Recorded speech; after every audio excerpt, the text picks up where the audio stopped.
কবিতা লিখেছো? হ্যাঁ, ছোটবেলায়। না, এই জেএনইউতে থাকাকালীন? হ্যাঁ, তার মানে ছাত্র জীবনের রাজনীতিতে কবিতা লেখা হয়ে গেছে। দ্বিতীয় হচ্ছে ছাত্র জীবনের রাজনীতি, সেটা তো করেইছো। আজকে দীপশিতা এখানে বসে আছে তার কারণে তার ছাত্র রাজনীতি। আর প্রেমে পড়া কতবার হলো জেএনইউতে, আর কতবার ভাঙলো? এসএফআই করবে কেন একটা ছাত্র বা ছাত্রী?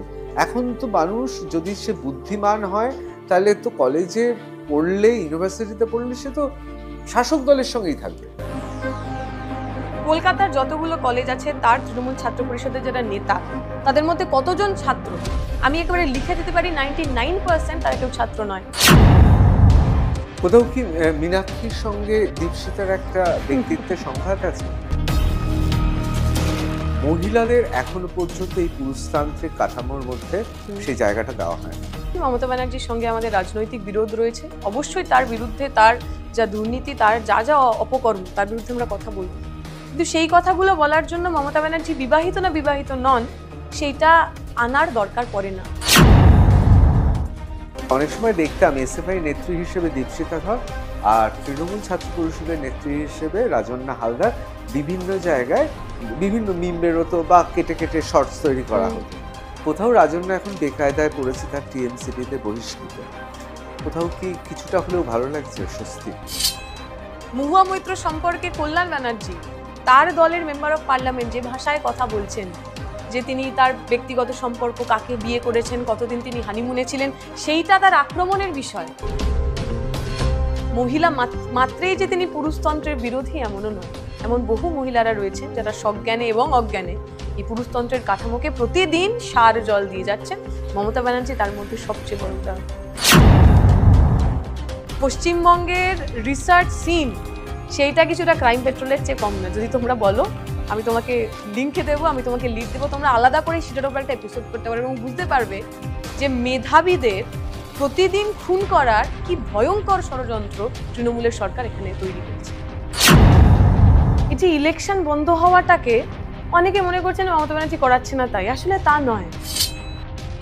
একটি মেয়ে, তাকে দিনের বেলা ওই কলেজ ইউনিয়ন রুমের মধ্যে ঢুকিয়ে তার সাথে শ্লীলতাহানির চেষ্টা করেছে এবং তার কিছুদিন পর তৃণমূল ছাত্র মানে তৃণমূলের যারা ওই শিক্ষা কর্মী পরিষদ তারা ওকে বেস্ট স্টুডেন্ট অ্যাওয়ার্ড দিয়েছিল। ফলে যদি সুষ্ঠুভাবে নির্বাচন হয়, যদি ছেলেমেয়েরা সত্যিই ভোট দিতে পারে, আমি তোমাকে লিখে দিচ্ছি, কলেজে কলেজে তৃণমূল গো হারাহারি।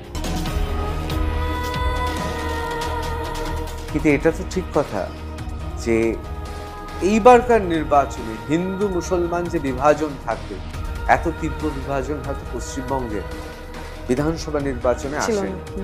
এটা কি কোথাও বামেদের ভয় পাওয়াচ্ছে? এই যে গরিব পিছিয়ে পড়া মানুষ যারা এতদিন হিংসার তলায় ছিলেন, প্রতিদিন অবদমিত হয়েছেন, প্রতিদিন যাদেরকে পায়ের তলায় রাখা হয়েছে, তারা তো একদিন উঠে দাঁড়াবেনই। মানে মুসলিম অধ্যুষিত এলাকায় সিপিএম ভোট পাচ্ছে, হিন্দু অধ্যুষিত এলাকায়ও সিপিএম ভোট পাচ্ছে, কিন্তু যেখানে হিন্দু মুসলিম অধ্যুষিত এলাকা পাশাপাশি, পাড়া পাশাপাশি, সেখানে মুসলিম এলাকায় সিপিএম ভোট পাচ্ছে না, হিন্দু এলাকায় সিপিএম ভোট পাচ্ছে না, হিন্দু এলাকায় বিজেপি ভোট পাচ্ছে, মুসলিম এলাকায় তৃণমূল ভোট পাচ্ছে। এই যে পোলারাইজেশনটা, সেই পোলারাইজেশনটা দুতরফাতেই হয়েছে।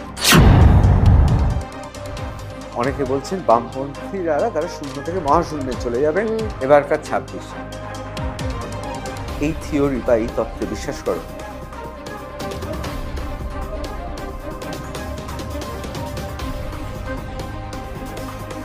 আমি ঋতব্রত ভট্টাচার্য, শুরু করছি আর প্লাস নিউজ রুম। আমাদের সঙ্গে তরুণ সিপিএম নেত্রী দীপশিতা ধর। দীপশিতা, স্বাগত আর প্লাস নিউজ রুমে। দীপশিতা, প্রথমেই জিজ্ঞেস করবো যে কথাটা আমি ভাবছিলাম এই সামাজিক মাধ্যম দেখতে দেখতেই, ডক্টর রাজদীপ মাইতি বলে একজন খুব অশালীন কিছু উক্তি করেছে এবং সেই উক্তিতে অবশ্যই যেমন আপনি ছিলেন ঠিক সেরকমই আরও অনেক বাম নেত্রী ছিলেন। তা এই উক্তি করার পর দেখলাম জ্বলে উঠেছে, তাকে প্রায় ঘাড় ধাক্কা দিয়ে নিয়ে যাওয়া হচ্ছে থানাতে। কোথাও কি তাহলে ধরে নেব যে দীপশিতা ধরের অপমানে জ্বলে উঠল ছাত্র যুব বামেরা? তা ঠিক নয়। আমার মনে হয় এখানে শুধু অবশ্যই আমাকে ব্যক্তিগত আক্রমণ ছিল, কিন্তু তার সঙ্গে সঙ্গে মীনাক্ষীদি, ঐশী সহ যে কোনো সাধারণ মানুষ, এমনকি তৃণমূলের সমর্থক, যার সাথে হয়তো এই ভদ্রলোকের কথার মিল হয়নি, তাদের পর্যন্ত একই ভাষায় কথাবার্তা উনি লিখেছেন। এরকম সব কমেন্ট পড়ছিলাম, বিভিন্ন লোকে এখন স্ক্রিনশট নিয়ে সব পোস্ট করছে, যাতে এক জায়গায় উনি লিখছেন যে তোর বোনকে আরজিকর করে দেবো, বা তোর বোন তখন আরজিকরে ভর্তি রয়েছে। ফলে এই যে একটা অদ্ভুত অসুস্থতা, যেখান থেকে এই ধরনের কথাবার্তা একটা মানুষ লিখতে পারেন, সেটার বিরুদ্ধে আমার মনে হয় এগুলো আরো অনেক আগে হওয়া উচিত ছিল। আমাদের বামপন্থী ছাত্র যুবরা আমরা অনেক দিন ধরে অপেক্ষা করেছি, এর নামে এফআইআর হয়েছে, তাও বেশ কয়েক মাস হয়ে গেল। অদ্রিজা রাহা বলে আমাদের একজন এরই সাধারণ সমর্থক ছিলেন, প্রেসিডেন্সি কলেজের গবেষক, তাকে লাইভ ভিডিওতে এসে অস্ত্র দেখিয়ে তোকে একদম জানে মেরে দেবো, তোকে খুন করে দেবো, এই ধরনের হুমকি পর্যন্ত হয়েছে। সে তৎক্ষণাৎ লিগ্যাল স্টেপ নিয়েছিল। কোথাও কোনো জায়গায় না আদালত থেকে, না পুলিশের পক্ষ থেকে, প্রশাসনের পক্ষ থেকে কোনো কিছু করা হয়েছে। যে কলেজে উনি পড়ান, আমরা তো জানি যে এডুকেশন ইনস্টিটিউশন এগুলোতে একটা সেফ স্পেস হওয়ার কথা। ভেবে দেখুন, একটা লোক যিনি একজন শিক্ষক, যিনি তার ছাত্রীর বয়সী একজনকে খুনের হুমকি দিচ্ছেন, তার ক্লাসরুমের ছাত্রীরা কি আদৌ নিরাপদ? যিনি লিখছেন যে অমুক অমুককে এত টাকায় আমি আমার রক্ষিতা করে রাখছি, তার ক্লাসে মহিলারা আদৌ নিরাপদ থাকবেন? কলেজের যে অ্যাডমিনিস্ট্রেশন, তাদের কি ভূমিকা? তারা এখনো পর্যন্ত তার বিরুদ্ধে কোনো স্টেপ নিলেন না কেন? আমরা জানি পশ্চিমবঙ্গে একটা ওই মহিলা কমিশন রয়েছে। মহিলা কমিশন একটা লোকের সম্পর্কে, যিনি একটা র্যান্ডম লোক নন, একটা কলেজের প্রফেসর, তার বিরুদ্ধে কোথাও কোনো স্বপ্রণোদিতভাবে কোনো কিছু করলেন না কেন? ফলে যখন এতদিন ধরে কেউ কিছু করেনি, আমাদের মনে হয়েছে একটা বার্তা তো দিতে হবে। এই বার্তাগুলো দেয়া হয় না বলেই আরজিকর হয়, বার্তাগুলো দেয়া হয় না বলেই কসবা ল কলেজ হয়, বার্তাগুলো দেওয়া হয় না বলেই এই জোকার আইআইএম এ আমরা যা দেখলাম যা হয়েছে। ফলে যেহেতু প্রশাসন ফেল করেছে, প্রশাসন ব্যর্থ হয়েছে, আমাদের ছাত্র যুবদের মনে হয়েছে এটা তাদের মোরাল রেসপন্সিবিলিটি, যাতে আগামী দিনে এরকম কিছু লেখার আগে, বলার আগে কেউ একবারের জন্য হলেও ভাবে, এটা একটা নিদর্শন হিসেবে যেন তাদের মাথায় থাকে। সেই কারণে আমরা কিছু করিনি, কোথাও আমরা ফিজিক্যালি তাকে ম্যানহ্যান্ডেল করার চেষ্টা করেছি, কেউ বলতে পারবে না, সমস্ত কিছু ভিডিওতে রয়েছে। তাকে ধরে, যে কাজ পুলিশ করতে পারেনি, পুলিশের কাজ ছিল গ্রেপ্তার করা, পুলিশ বলছেন তারা এতদিন ধরে তার নাকি টিকি খুঁজে পাচ্ছেন না, আমরা তাকে নিজেদের দায়িত্বে ধরে থানায় দিয়ে এসেছি। এবং যেটা আনফর্চুনেট কথা, যেটা অনেকে হয়তো জানেন না, গতকালই রাত্রিবেলা পুলিশ তাকে তাকে কোথাও বন্দি করে রাখেনি, তাকে ছেড়ে দিয়েছে। তার এগেনস্টে কি কেস হয়েছে, কোন ধারায় কেস হয়েছে, কিচ্ছু আমরা জানি না। ফলে যদি পুলিশ এই পজিশন নিয়ে নেয় যে আমার কাজ হবে অপরাধীদের মাথায় ছাতা ধরা, অপরাধীদের বাঁচানো, আগলে রাখা, তাহলে তো ছাত্র যুবকে আগামী দিনে শুধু আমাদের সম্মানের জন্য কেন, পশ্চিমবঙ্গের সাধারণ মহিলাদের তাদের বাঁচার অধিকারের জন্য, তাদের মাথা উঁচু করে বাঁচার অধিকারের জন্য, আরো এরকম অনেক রাজদীপ মাইতিদের তাদেরকে এই ট্রিটমেন্টটাই দিতে হবে। এটাই একমাত্র পথ। কোথাও কি মনে হচ্ছে তাহলে ঘুরে দাঁড়াচ্ছে বাম ছাত্র যুবরা? না, ছাত্র যুবরা তো রাস্তায় ছিলই। তুমি যদি 11-র পরবর্তীকালে যে ধরনের আন্দোলন হয়েছে, সেই সমস্ত কিছুতে আমরা সামনে ছিলাম। এবং যদি ছাত্র নির্বাচনটা হতো, যেটা প্রায় 13 সালের পর আর কোথাও ঠিক ভালোভাবে হয়নি, তাহলে আমরা আরো বুঝতে পারতাম যে আসলে পশ্চিমবঙ্গের ছাত্র যুবরা কিন্তু এই তৃণমূলের যে পুরো গন্ডগোলটা, তার সঙ্গে তারা অ্যালাইন করতে চাইছেন না। তাদের নিজেদের জীবনের স্বপ্ন আছে, অ্যাসপিরেশন আছে, তারা পড়াশোনা করতে চান, চাকরি করতে চান, নিজের মতো করে জীবন বাঁচতে চান। এই যে মাথা নিচু করে বেঁচে থাকার একটা পরিবেশ, যে তৃণমূলের অমুক দাদার কথা না শুনলে তুমি কাল কলেজে ঢুকতে পারবে না, তৃণমূলের তমুক দাদার অনুগামী না হলে তুমি পরশুদিন চাকরি পাবে না। আমি মনে করি বাংলার মাটি তো আসলে ক্ষুদিরামদের মাটি, প্রফুল্ল চাকিদের মাটি, মাস্টারদা সূর্য সেন, প্রীতিলতা, কল্পনা দত্ত, ইলা মিত্রদের মাটি। এই মাটির ছাত্র যুব, সে যে কোনো যোগী হোক না কেন, তারা মাথা নিচু করতে শেখেননি। ফলে তারা যখন সুযোগ পান, তারা যখন পরিসর পান, তারা দেখিয়ে দেন তাদের ধমনীতে আসলে কাদের রক্ত বইছে। কিন্তু আমি একটু অন্যভাবে বলি যে নেতাজি সুভাষচন্দ্র বোস, আমি পুরোপুরি ঘটনায় যাচ্ছি না, অনেক বিতর্ক আছে সে ঘটনায়, কিন্তু স্কটিশ চার্চ অথবা প্রেসিডেন্সি কলেজে সে সময়ও তো ছাত্র আন্দোলন হয়েছে এবং অত্যন্ত দৃঢ়তার সঙ্গে হয়েছে।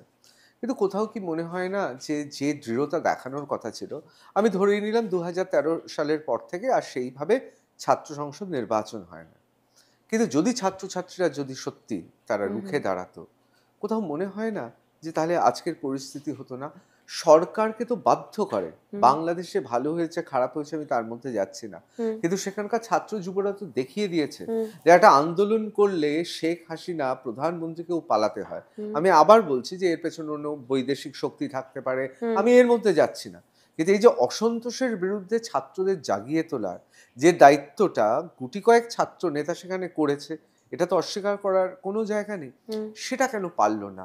মানে দীপশিতা ধর জেএনইউতে পড়তে চলে গেল আর পশ্চিমবাংলার এসএফআইটা ঘুরে দাঁড়াতে পারল না, এটা কি কারণ? না, একেবারেই না। আমি মনে করি যে এখানেও আহ, আন্দোলন হয়নি বা সেই তীব্রতর আন্দোলন হয়নি, এটা আমি ঠিক মনে করি না। কারণ যদি আমরা 11 সালের পর থেকে শুধুমাত্র ছাত্র শহীদের লিস্টটা দেখি, তাহলেই বোঝা যাবে যে আসলে আন্দোলন হচ্ছিল এবং তাকে দমন করতে হতো, সেই কারণেই এতগুলো লোককে শহীদ হতে হয়েছে। আমার মনে আছে আমি যখন কলেজের ছাত্রী, আশুতোষ কলেজের ছাত্রী, আমার প্রথম দেখা শহীদের নাম স্বপন কোলে, হাওড়ার যে জেলার আমি বাসিন্দা, আন্দুল কলেজের। এবং স্বপন তো একটা খুব সাধারণ পরিবারের ছেলে, মানে বাড়ির লোকজন পড়াশোনা করাতে পারবে না, সকালবেলা লোকের বাড়িতে সে খবরের কাগজ দেয়, টিউশনি করায়, আর সেই টাকা থেকে সে কলেজে পড়াশোনা করে এবং একই সঙ্গে যাতে আরও বহু ছেলেমেয়েরা তারা পড়াশোনার সুযোগ পায় তার জন্য এসএফআই করে। তাকে যে নৃশংসতার সঙ্গে খুন করা হয়েছিল, যদি সত্যি ভারতের ছাত্র ফেডারেশন এসএফআই সেই সময় ক্যাম্পাসে প্রাসঙ্গিক না হতো, স্বপনকে খুন হতে হতো না। সুদীপ্ত গুপ্তর কথা আমরা সবাই জানি, সৈফুদ্দিন মোল্লার কথা আমরা সবাই জানি, আনিস খানের কথা আমরা সবাই জানি। ফলে একটার পর একটা এই যে ছাত্র খুন হয়েছে, সেটা আন্দুল কলেজ থেকে শুরু করে আজকের আলিয়া ইউনিভার্সিটি, এবং এই যে আনিস খানের খুনের পিছনেও তো আসলে ওর ছাত্র হিসাবে ওর যে আন্দোলন সেটাই বড় হয়ে গেল। এই আলিয়া ইউনিভার্সিটির জমি জানি এখন আমরা সেই কন্ট্রোভার্সি দেখতে পাচ্ছি, সেই জমি বিক্রি করে দেওয়া হচ্ছে, সেই জমি অন্যের হাতে দিয়ে দেওয়া হচ্ছে, তার বিরুদ্ধে, তৃণমূলের বিরুদ্ধে আনিস কথা বলেছিল, তাই আনিস খানকে খুন হতে হলো। ফলে আমরা ওই মানে অ্যাহিস্টোরিক্যালি দেখতে পারি না, এটা ঠিক। সুভাষচন্দ্র বোসেরা যে সময় আন্দোলন করেছেন, যে লড়াই করেছেন, বা প্রফুল্ল চাকি, যাদের নাম আমি বললাম, এরা প্রত্যেকেই বরেণ্য মানুষ। কিন্তু আমার মনে হয় এছাড়াও এরকম আরো অনেক বহু মানুষ ছিলেন যাদের আত্মত্যাগ, যাদের খুন, যাদের শহীদ হয়ে যাওয়া, এই সমস্তটা তাদের সোপান তৈরি করে দিয়েছেন। আমাদের মনে হয় আমরা এখনো সেই প্রসেসটার মধ্যে দিয়েই রয়েছি। যে কোনো বিপ্লব, যে কোনো পরিবর্তন, যে কোনো রেজিস্ট্যান্স, সেটা যেরকম একদিনে তৈরি হয় না বা একদিনে ভেঙে যায় না, তার জন্য একটা লম্বা প্রক্রিয়া হয়। আমরা এখন প্রক্রিয়াটার মধ্যে রয়েছে, হয়তো এই মুহূর্তে ওই আশু ফলাফলটা নেই, কিন্তু প্রক্রিয়াটা জারি আছে, সমস্ত ইন্টেন্সিটির সঙ্গে, তীব্রতার সঙ্গে জারি আছে। গত শতকে 6-এর দশক বা 7-এর দশক বা 8-এর দশকেও আমরা দেখেছি যে ছাত্র আন্দোলনের একটা প্রবল ভূমিকা ছিল। সেখানে যারা বাম ছাত্র আন্দোলনের নেতা, সেটা বুদ্ধদেব ভট্টাচার্য থেকে আমি অনিল বিশ্বাস পর্যন্ত, বিভিন্ন সময় বিভিন্ন জায়গায় আত্মগোপন করতে হয়েছে, অথবা তারা কারাদণ্ডে দণ্ডিত হয়েছে, অথবা তাদের রেখে দেওয়া হয়েছে জেলে বা পুলিশ হেফাজতে। কোথাও মনে হয় না 2011 সালের পর সেই তীব্রতা দেখা দেয়নি? মানে আমরা যে ছাত্রনেতাকে দেখলাম সাংবাদিক হিসেবে, ঋতব্রত বন্দ্যোপাধ্যায়, তাকে দেখলাম তিনি ল্যাপটপ এবং দামি মোবাইল নিয়ে তিনি পার্লামেন্টে রয়েছে। আমি কিন্তু তাকে সমালোচনা করছি না, কিন্তু এটাও তো ঠিক কথা যে বুদ্ধদেব বাবুরা তাদের এত স্নেহ বর্ষিত হয়েছিল এই ছাত্র নেতাদের ওপর যে আসল আন্দোলনটাই করতে পারেননি। মানে আমি ঋতব্রত বন্দ্যোপাধ্যায়কে দোষারোপ করব না তৎকালীন বামপন্থী ছাত্র নেতা হিসেবে, কিন্তু কোথাও মনে হয়নি যে বুদ্ধদেব বাবু থেকে সুজন চক্রবর্তী, এরা ছাত্রদের আশকারা দিতেন, প্রশ্রয় দিতেন, কিন্তু এরা কখনো শেখাননি যে সরকার বদলে গেলে এসএফআই এবং ডিওয়াইএফআই, মানে আমি বলতে চাইছি ছাত্র যুব, এদের যে ভূমিকাটা হবে, শাসকের কোলেই তারা মানুষ লালিত পালিত হয়েছে, এবং তারপর যারা যখন দেখলো সবকিছু পাল্টে গেছে, অথই সমুদ্রে পড়ে গেল। না, আমি তো তোমার সাথে একমত। এই বহু বছর সরকারে থাকার ফলে আমাদের রাজনীতির মধ্যেও তো নানা ধরনের ডিভিয়েশন দেখা দিয়েছে। এই তুমি যে কথা বলছিলে সরকার নির্ভরতা, ঠিকই তো, আমরা প্রশাসনে রয়েছি, প্রশাসনের মানে যে রাষ্ট্রযন্ত্র, তার উপর আমাদের একটা কন্ট্রোল রয়েছে, ফলে সেইটার ওপর দাঁড়িয়ে আমার রাজনৈতিক সমস্ত যে দিনলিপি সেটা তৈরি হচ্ছে। এই নির্ভরতা তৈরি হয়েছিল, এটাকে অস্বীকার করার কোনো জায়গা নেই। এবং আমি মনে করি সরকার বিরোধিতা না আসলে শিখিয়ে দেওয়া যায় না। এই যে আমরা যখন এখানে আমি তৃণমূলের বিরুদ্ধে অথবা দিল্লিতে গিয়ে যখন বিজেপির বিরুদ্ধে লড়াই করছি, আমার কাছে কিন্তু কোনো নীল নকশা নেই, আমার কাছে কিন্তু কোনো রেফারেন্স বুক নেই। কারণ তার আগের পুরো সময় আমি যাদেরকে ছাত্রনেতা হিসেবে দেখেছি, তাদেরকে এই লড়াইটার মধ্যে দিয়ে যেতেই হয়নি। আমরা শিখেছি, আমাদের আশপাশ থেকে শিখেছি, অন্য রাজনৈতিক দল থেকে শিখেছি, আমাদের পরে যারা এসছে তারা আমাদের থেকে শিখেছে, এবং আমার মনে হয় তারপরের যা জেনারেশন তারা এই সবাই যে কালেকটিভ নলেজ আমাদের তা থেকে শিখেছেন। এবং আমার মনে হয় বুদ্ধদেব ভট্টাচার্যরাও, তাদেরকেও কিন্তু কেউ খুব হাতে ধরে শিখিয়ে দেননি, তারাও ওই প্রসেসের মধ্যে দিয়ে, প্রক্রিয়ার মধ্যে দিয়ে শিখেছেন। ফলে এটা তুমি ঠিকই বলেছো, আমি অ্যাগ্রি করব যে একটা সময়ে বহুদিন ক্ষমতায় থাকার ফলে ছাত্র যুব এদের মধ্যেও পুরো পার্টি, পুরো বামপন্থী শক্তির মধ্যেই ওই একটা ক্ষমতা নির্ভরতা, সরকারি ক্ষমতা নির্ভরতা তৈরি হয়েছিল, এবং যেটা কাটিয়ে উঠতে আমাদের বহুদিন সময় লেগেছে। যে what is the role of opposition, সেইটা বুঝতে আমরা অনেকটা সময় কাটিয়ে দিয়েছি। কিন্তু এখন আমার সেটা নিয়ে আর কোনো প্রশ্ন নেই। এই কালকের ঘটনাই আমরা দেখেছি, ছাত্রছাত্রীরা রাস্তায় নেমে যা করেছেন, that is how opposition party should behave. তার আগের দিন ধর্মঘটে ওই বর্ণনাদের দেখেছি আমরা, ওই প্রিজন ভ্যান ভেঙে একেবারে ইললিগালি যাদেরকে ধরে নেওয়া যা হচ্ছিল তাদেরকে বার করে এনেছে। That is the exact model যেটা একটা বিরোধী রাজনৈতিক দল বা বিরোধী ছাত্র সংগঠনের করা উচিত, এবং আমরা তাই করছি। কোথাও কি মনে হচ্ছে না যে এই যে আমি কখনোই বলবো না যে কাউকে মারধর করা বা কাউকে চড় মারা বা কাউকে ধাক্কা মারা এটা রাজনৈতিক আমি বলবো না সমর্থনযোগ্য, কিন্তু এটাও তো ঠিক যে আমরা যে বাম রাজনীতির ছবিগুলো দেখেছিলাম আগে, মানে সেটা 1977 সালের আগে, আবার কি তাহলে সেই সময়টা আসছে বলে মনে হচ্ছে? মানে এখন আস্তে আস্তে করে দেওয়ালে পিঠ ঠেকে গেছে বুঝেই কি বাম যুব ছাত্ররা রাস্তায় নামছে? দেখো, আমার এতে একটুখানি কন্ট্রোভার্সিয়াল ওপিনিয়ন আছে। অনেকে না ভায়োলেন্সকে খুবই নিউট্রালিটির সঙ্গে দেখেন, নিরপেক্ষভাবে দেখেন, যে সমস্ত ভায়োলেন্স খারাপ। সঠিক তো, আমরা কেউই কোনো ধরনের ভায়োলেন্স, কোনো ধরনের হিংসা চাই না। কিন্তু ভেবে দেখো, আমি কারোর জমিতে কাজ করি, আমার যে জমির মালিক সে বছরের পর বছর আমাকে আমার প্রাপ্য মূল্যটা দেয় না, আমার বাড়ির লোককে অত্যাচার করে, আমার মা বোনেদের ইজ্জতে হাত দেয়। একদিন যদি আমি রেগে তার বাড়িতে, তার বাড়ির যে ধানের গোলা, যে ধান আমি আমার রক্ত ঘাম দিয়ে তৈরি করেছি, আমি যদি তাতে আগুন লাগিয়ে দিই, আমি তো ভায়োলেন্স করলাম। কিন্তু আমার এই ভায়োলেন্সটা তো আসলে একটা আরো বড় ভায়োলেন্সের উত্তর, কাউন্টার ভায়োলেন্স। ফলে আমি এই কাউন্টার ভায়োলেন্স, এই কাউন্টার মিলিটেন্সি নিয়ে আমার কোথাও কোনো মোরাল অসুবিধা নেই। একটা রাষ্ট্র ব্যবস্থা যেখানকার রুলিং ক্লাস, যেখানকার শাসন ব্যবস্থা ভায়োলেন্সের ওপরেই দাঁড়িয়ে রয়েছে, তারা কখনো পুলিশকে ব্যবহার করছেন, কখনো পোষা গুন্ডাকে ব্যবহার করছেন, এবং গণতান্ত্রিক যা সমস্ত যেটুকু যা পরিসর সেটাকে প্রতিদিন তারা ক্রাশ ডাউন করছেন। সেখানে যদি আমাকে সার্ভাইভ করতে হয়, এ তো রবি ঠাকুরও আমাদের শিখিয়ে গেছেন যে শান্তির দলিত বাণী শোনাইবে ব্যর্থ পরিহাস। তাহলে কখনো কখনো বড় ভায়োলেন্সকে রোখার জন্য এই কাউন্টার ভায়োলেন্সটা করতে হয়। ফলে, এবং এটা তো বামপন্থী আন্দোলন, আমি যে পরিবারে বড় হয়েছি, আমি তো ছোটবেলায় ওই গল্পই শুনেছি, ওটাই আমার রাত্রিবেলার গল্প হতো। কি করে যখন বাড়ির দাদুরা বহু বছর বাড়ি ছাড়া, তুমি বলছিলে আত্মগোপন করে থাকার কথা, আমার ঠাকুমা এবং আমার বাবা তারা একসাথে বাড়িতে রয়েছেন, আর কেউ নেই বাড়িতে, একের পর এক বোম পড়ছে। সেই সময় ঠাকুমা কি করে ওই আমার বাবাকে বাঁচিয়ে রেখেছিলেন সেটা আমরা জানি। কোন সাধারণ মানুষের প্রতিরোধের কারণে আমার বড়দাদু ভাই 1970-এর কোনো একটা সময় খুন হয়ে যাননি, আমি সেটা জানি। আমি এই গল্পটা অনেক জায়গায় বলেছি, আমি জাস্ট 2 মিনিটে তোমার সাথে শেয়ার করে নিই।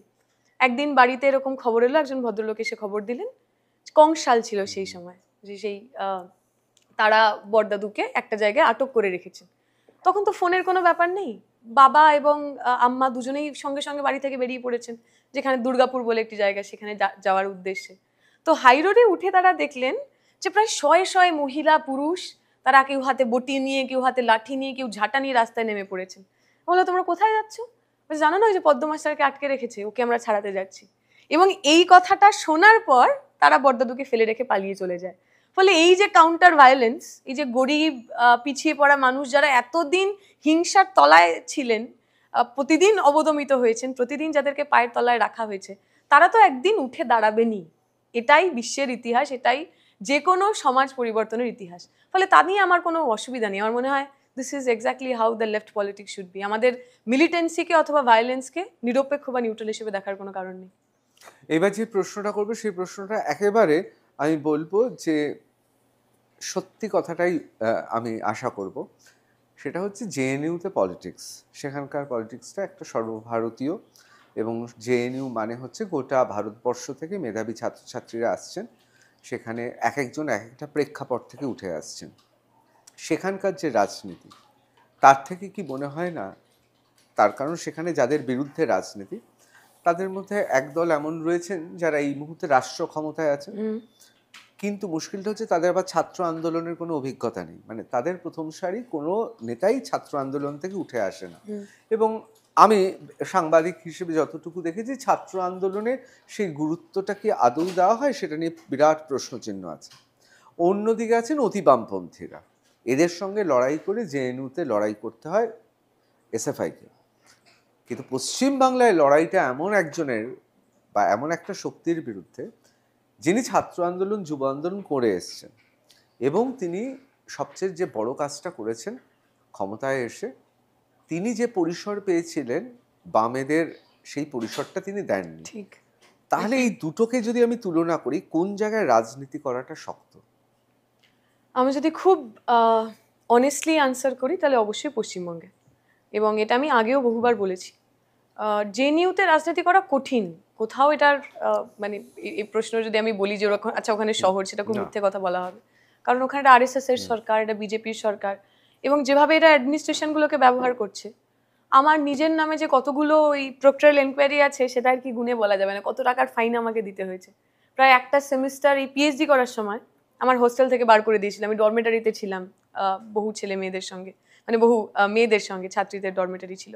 ফলে অবশ্যই সেখানে দমনপীড়ন রয়েছে, আমরা নাজিবের কথা জানি, রোহিত বেমুলার কথা জানি, কিন্তু আমি তবুও বলবো জেএনইউর মধ্যে যেহেতু বহু দিনের একটা বামপন্থী হেজিমনি রয়েছে, এবং বামপন্থী মানে আমি সমস্ত শেডের বামপন্থী বলছি, ফলে সেখানে একটা কথা বলার পরিসর রয়েছে। যখন আমরাও খুব হেজিমনিক ছিলাম তখনও এবিভিপির কথা বলার পরিসর ছিল, আবার এখনো এরা সরকারে আসার পর, অ্যাডমিনিস্ট্রেশনে আসার পরেও ওই স্পেসটাকে অতটা নিজেদের দখলীকৃত করতে পারিনি যাতে আমাদের কথা বলার স্পেসটা শেষ হয়ে যায়। আগের চেয়ে কমেছে অবশ্যই, কিন্তু তবুও এখনো ওখানে কথা বলার পরিসর, কথা বলার স্পেস রয়েছে। পশ্চিমবঙ্গের ক্ষেত্রে সমস্যাটা হচ্ছে এখানের ওই মিনিমাম গণতান্ত্রিক পরিসরটা বহু বছর ধরে 2011-র পরবর্তীকালে সেটা একেবারে শেষ হয়ে গেছে। এই মানে জেএনইউতে যখন এবিভিপি 0 সিট পেত, তখনও এবিভিপি ইলেকশনে লড়তে পারতো। তুমি 2013-র পর পশ্চিমবঙ্গের কটা কলেজে এসএফআই শুধু নমিনেশন দিয়েছে বা নমিনেশন দিতে পেরেছে, তার জন্য কত ছেলে বাড়ি ছাড়া হয়েছে, ঘর ছাড়া হয়েছে, তার তুমি তালিকা দেখো, তাহলে তুমি বুঝতে পারবে মানে এই যে এক্সটেন্ট অফ ভায়োলেন্স, সেটা পশ্চিমবঙ্গের ক্ষেত্রে অনেক বেশি। এবং জেএনইউর আরেকটা যেটা লাভ ছিল বা যেটা আমরা অ্যাডভান্টেজ পেতাম, সেটা একটা ক্লোজড ক্যাম্পাস।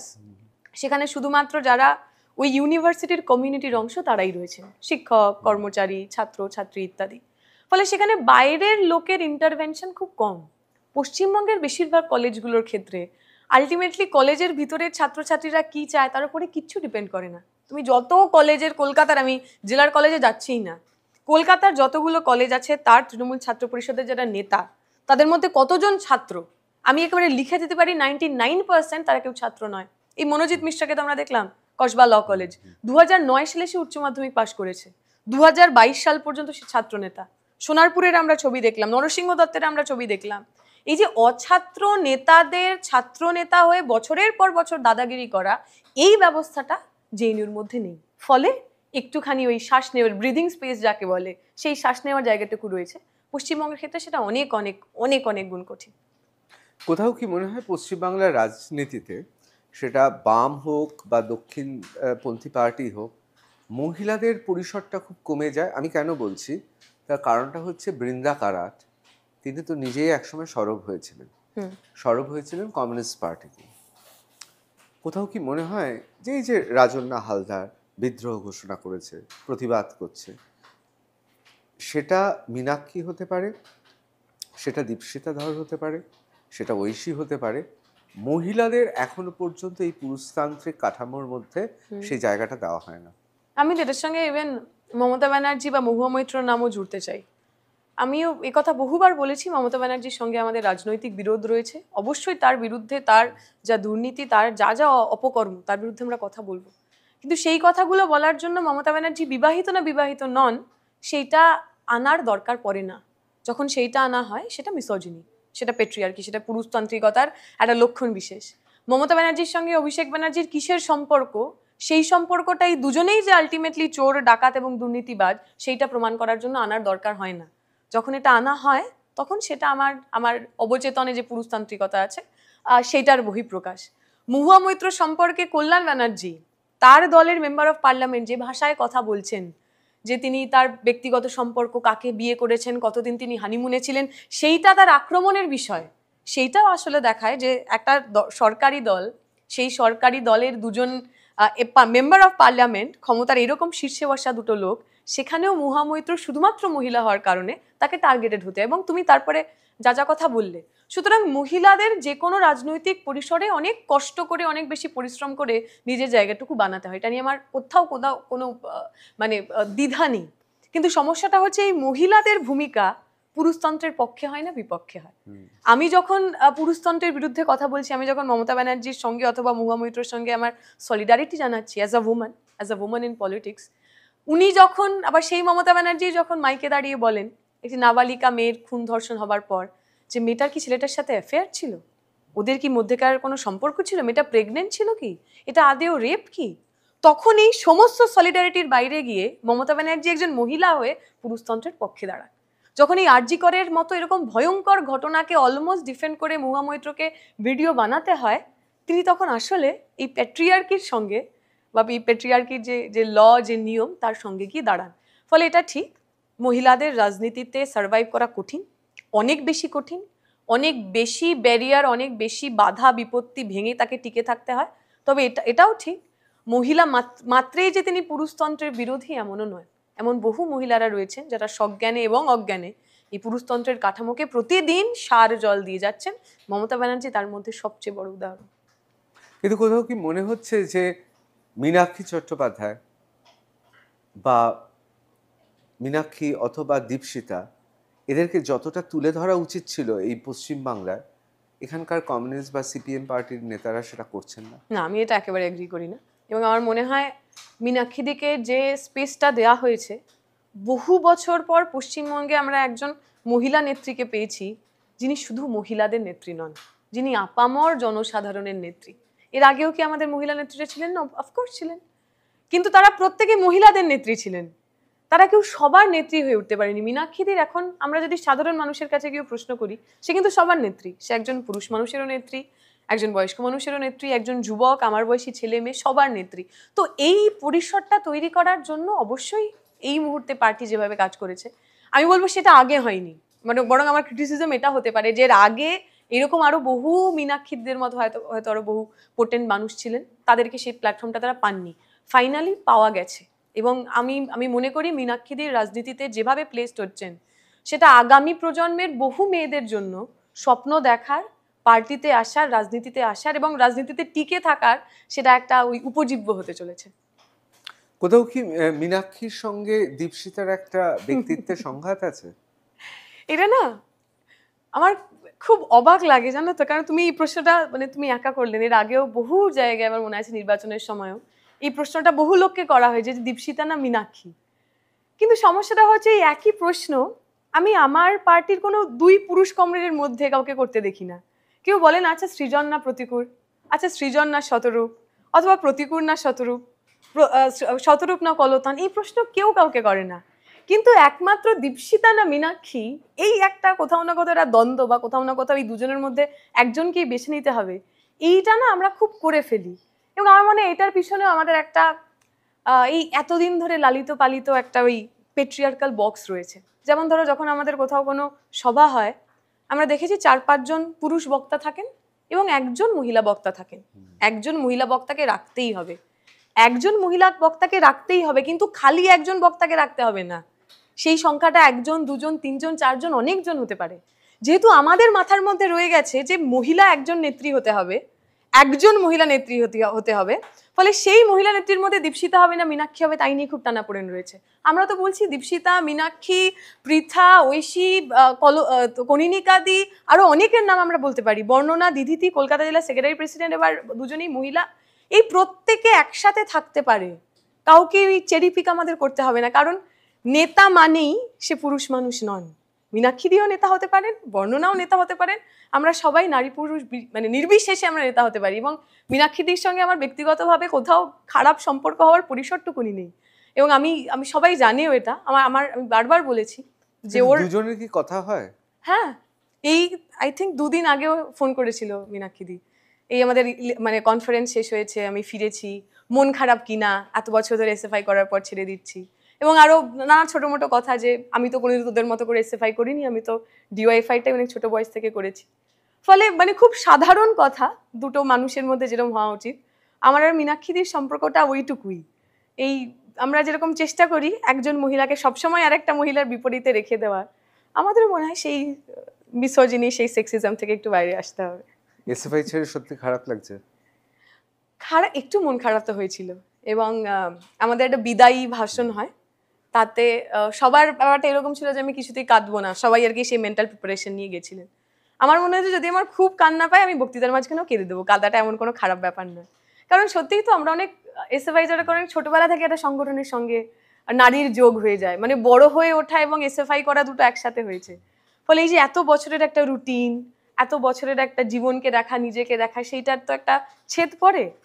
এই এত যে মানুষগুলোকে যাদের সাথে সুখ দুঃখ জেতা হারা আমরা সব ভাগ করে নিলাম, কাল থেকে আর তাদের সাথে সেই সম্পর্কগুলো অ্যাটলিস্ট সাংগঠনিক সম্পর্কগুলো থাকবে না, সেইটা ভাবতে খারাপ লাগে। সেটা নিয়ে কোথাও কোনো মানে সেটা লুকিয়ে রাখার কোনো জায়গা নেই। তবে এটাও আমি মনে করি যে আমি পিএইচডি জমা করব এই মাসে। আমার যদি ছাত্র জীবন শেষ হয়ে যায় তাহলে আমার আর ছাত্রনেতা হিসেবে কন্টিনিউ করা উচিত নয়। কারণ আমি বুঝতে পারি এখন যে ছেলেটা বা মেয়েটা এই গ্র্যাজুয়েশন ফার্স্ট ইয়ারে পড়ছে, তার সঙ্গে আমার তো একটা জেনারেশন গ্যাপ তৈরি হয়ে গেছে। আমি তৃণমূলের মতো সাদা চুল ছেলে মেয়ে কলেজ যাচ্ছে, স্কুলে যাচ্ছে, তাও ছাত্রনেতা হিসেবে বসে থাকতে পারি, কিন্তু তাতে আলটিমেটলি লাভ হয় না। ফলে আমি যতদিন ছাত্র ছিলাম আমি আমার সমস্তটা দিয়ে সমস্ত অনেস্টির সাথে ছাত্র রাজনীতি করেছি। নাও মাই স্টুডেন্টশিপ ইজ গেটিং ওভার। সুতরাং আমার এখন জীবনের যে নতুন অধ্যায়, সেই নতুন অধ্যায় শুরু হবে এবং রাজনৈতিকভাবেও সাংগঠনিকভাবেও তাতে নতুন অধ্যায় যুক্ত হবে। কোথাও কি মনে হয় এই ছাত্র রাজনীতিটা দীপশিতাকে দীপশিতা করলো? অবশ্যই তাই। আমি তো সবসময় এটা বলি যে আমি যদি এসএফআই না করতাম তাহলে অনেক কিছুই হতো না। এবং এই যে জেএনইউতে যাওয়ার পিছনে আমার পার্টির দুটো খুব ইম্পর্টেন্ট ভূমিকা রয়েছে। এক নম্বর, আমার জেএনইউ নিয়ে কোথাও কোনো ফ্যাসিনেশন ছিল না। আমি কলকাতাতেই থাকবো, সব বন্ধুরা এখানে। আমার মার একটা জেএনইউ নিয়ে ফ্যাসিনেশন ছিল, এবং তার কারণ হচ্ছে সীতারাম ইয়েচুরি এবং প্রকাশ কারাট, যে আছে ওনারা ওইখানে পড়েছেন, ওনারা এত সুন্দর কথা বলেন, সুতরাং আমার মেয়েও জেএনইউতে পড়বে। ফলে এই যে জেএনইউর স্বপ্ন বা জেএনইউতে যেতে হবে, এটা আমার মার পারসুয়েশন। এবং পরীক্ষা ক্লিয়ার করার পর, রেজাল্ট বেরোনোর পরও আমি প্রায় আমার যাওয়া হচ্ছিল না, কারণ ঠিক তার আগের বছরই নির্ভয়া কাণ্ড হয়েছে। বড়দাদু ভাই তখন বেঁচে ছিলেন, তিনি বললেন যে কিছুতেই আমি আমার নাতনিকে ওখানে একা একা ছাড়বো না, মেয়ে এখনো নিজে হাতে খেতে পারে না, মা খাইয়ে দেয়, ওখানে একা একা কি করবে, কিছুতেই আমি পাঠাবো না। তো তার পরের দিনই সম্ভবত কোনো একটা জেলা সেক্রেটারিয়েট মিটিংয়ে বড়দাদুর বিমান বসুর সঙ্গে দেখা হয়েছিল। তো বড়দাদু গিয়ে বলেন যে নাতনি তো এরকম জেএনইউ পেয়েছে, কিন্তু আমি তো ঠিক সাহস পাচ্ছি না, ও একা একা কি করে পড়বে। বিমান বসু তখন বলেন যে পদ্মদা আপনি এটা কি করছেন, একটা কুয়ো থেকে সাগরের মধ্যে গিয়ে পড়বে, ওকে যেতে দিন, ও খুব ভালো করবে, ওকে আটকাবেন না। বিমান বসুর কথা শোনার পর আমার বড়দাদু আমাকে জেএনইউতে পাঠানোতে রাজি হয়।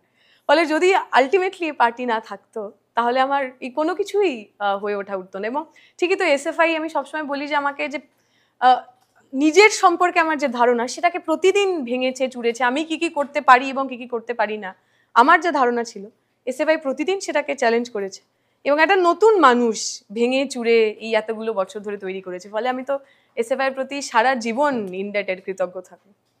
এবার যে প্রশ্নটা করব, আমি ব্যক্তিগতভাবে সীতারাম ইয়েচুরিকে চিনতাম, বিভিন্ন সময় দেখেছি, এবং প্রকাশ কারাট তার শুধুমাত্র রাজনীতি নয়, তার লিঙ্গুইস্টিক ভাষা জ্ঞান, ভাষার সম্পর্কে, ভাষা বিজ্ঞান সম্পর্কে তার প্রভূত জ্ঞান, তারও আমি খুবই অনুরাগী। কিন্তু যে প্রশ্নটা এবার করব, এটা ভাবতে খুব অবাক লাগছে যে সীতারাম ইয়েচুরি, প্রকাশ কারাটরা জ্যোতি বসুকে প্রধানমন্ত্রী হতে দিলেন না, যারা বারবার জেএনইউ থেকে গোটা ভারতবর্ষ দেখেছেন, যারা বারবার বিমান বসু, অনিল বিশ্বাস, এরকম হাজারো নেতা, সুভাষ চক্রবর্তী, তাদের মাটির যে সংগ্রামে, মাটির সঙ্গে থেকে যে ইতিহাস, মানে লড়াইয়ের ইতিহাস, সেটাকে অগ্রাহ্য করে দিয়েছেন, খারিজ করে দিয়েছেন এক কলমের খোঁচায় গোপালন ভবনে বসে, তাদের সমুদ্রে পাঠালেন বিমান বসু। মানে বিমান বসু তাহলে খুব উদার মনস্ক মানুষ। অথবা বিমান বসুর মনে হয়েছিল এই বাংলার জল কাদা মাটিতে তৈরি হওয়া, এই সুভাষ চক্রবর্তী, পদ্মনিধি ধরদের ট্র্যাডিশনে তৈরি হওয়া কেউ যদি সে জেএনইউতেও যায়, তবুও তার মধ্যেকার যে রাজনৈতিক সত্তা, সেই সত্তার কোথাও অদল বদল হবে না। এবং এখন যদি এ প্রশ্ন বিমান বসুকে করা হয়, আর মনে হয় উনিও আমার সঙ্গে এই বিষয়ে অ্যাটলিস্ট সহমত হবেন। বাহ, এটা খুব সুন্দর বললে। কিন্তু একটা কথা তো খুব পরিষ্কার, জেএনইউ হচ্ছে বাংলার এবং কেরালার ক্ষেত্রে কমিউনিস্টদের কাছে মানে সরবন, অক্সফোর্ড, গুটেনবার্গ, হার্ভার্ডের মতো। মানে আমার মনে হয় অক্সফোর্ডে পড়লেও বাংলা সিপিএম বা কেরালা সিপিএম অতটা গুরুত্ব দেয় না জেএনইউকে যতটা গুরুত্ব দেয়। জেএনইউর কি এই মিথটা কি বামপন্থার সঙ্গে মিশে গেছে? না, তা ঠিক নয়। আমার মনে হয় এক তো ওই যে শুরুর দিকের প্রকাশ করা সীতারাম ইয়েচুরি, তাদের যে ইনভলভমেন্ট, এবং তাদের ইনভলভমেন্ট শুধুমাত্র জেএনইউর মধ্যে নয়, সেই সময়ের সার্বিক যে রাজনীতি, মানে আমি এই পুরো এমার্জেন্সির সময়ে জেএনইউর এসএফআই, শুধুমাত্র এসএফআই কেন, বহু ছাত্র নেতারা জেল খেটেছেন। এবং আপনাদের সব মনে আছে নিশ্চয়ই, ওই ইন্দিরা গান্ধীকে একটা লেখা তুলে দিচ্ছেন সীতারাম ইয়েচুরি। এই রোলটা যে একটা স্টুডেন্ট ইউনিয়ন বা একটা ছাত্র আন্দোলনের ঠিক কোন উচ্চতায় পৌঁছে যেতে পারে, তার তো একটা প্রতিভা অবশ্যই জেএনইউ। আমার মনে হয় সেইখান থেকে একটা ফ্যাসিনেশন, এবং টু সাম এক্সটেন্ট যে ইউটোপিয়াতে আমরা একটুখানি বাঁচতে ভালোবাসি বামপন্থীরা, তার কিছুটা হলেও এখনো জেএনইউতে পাওয়া যায়।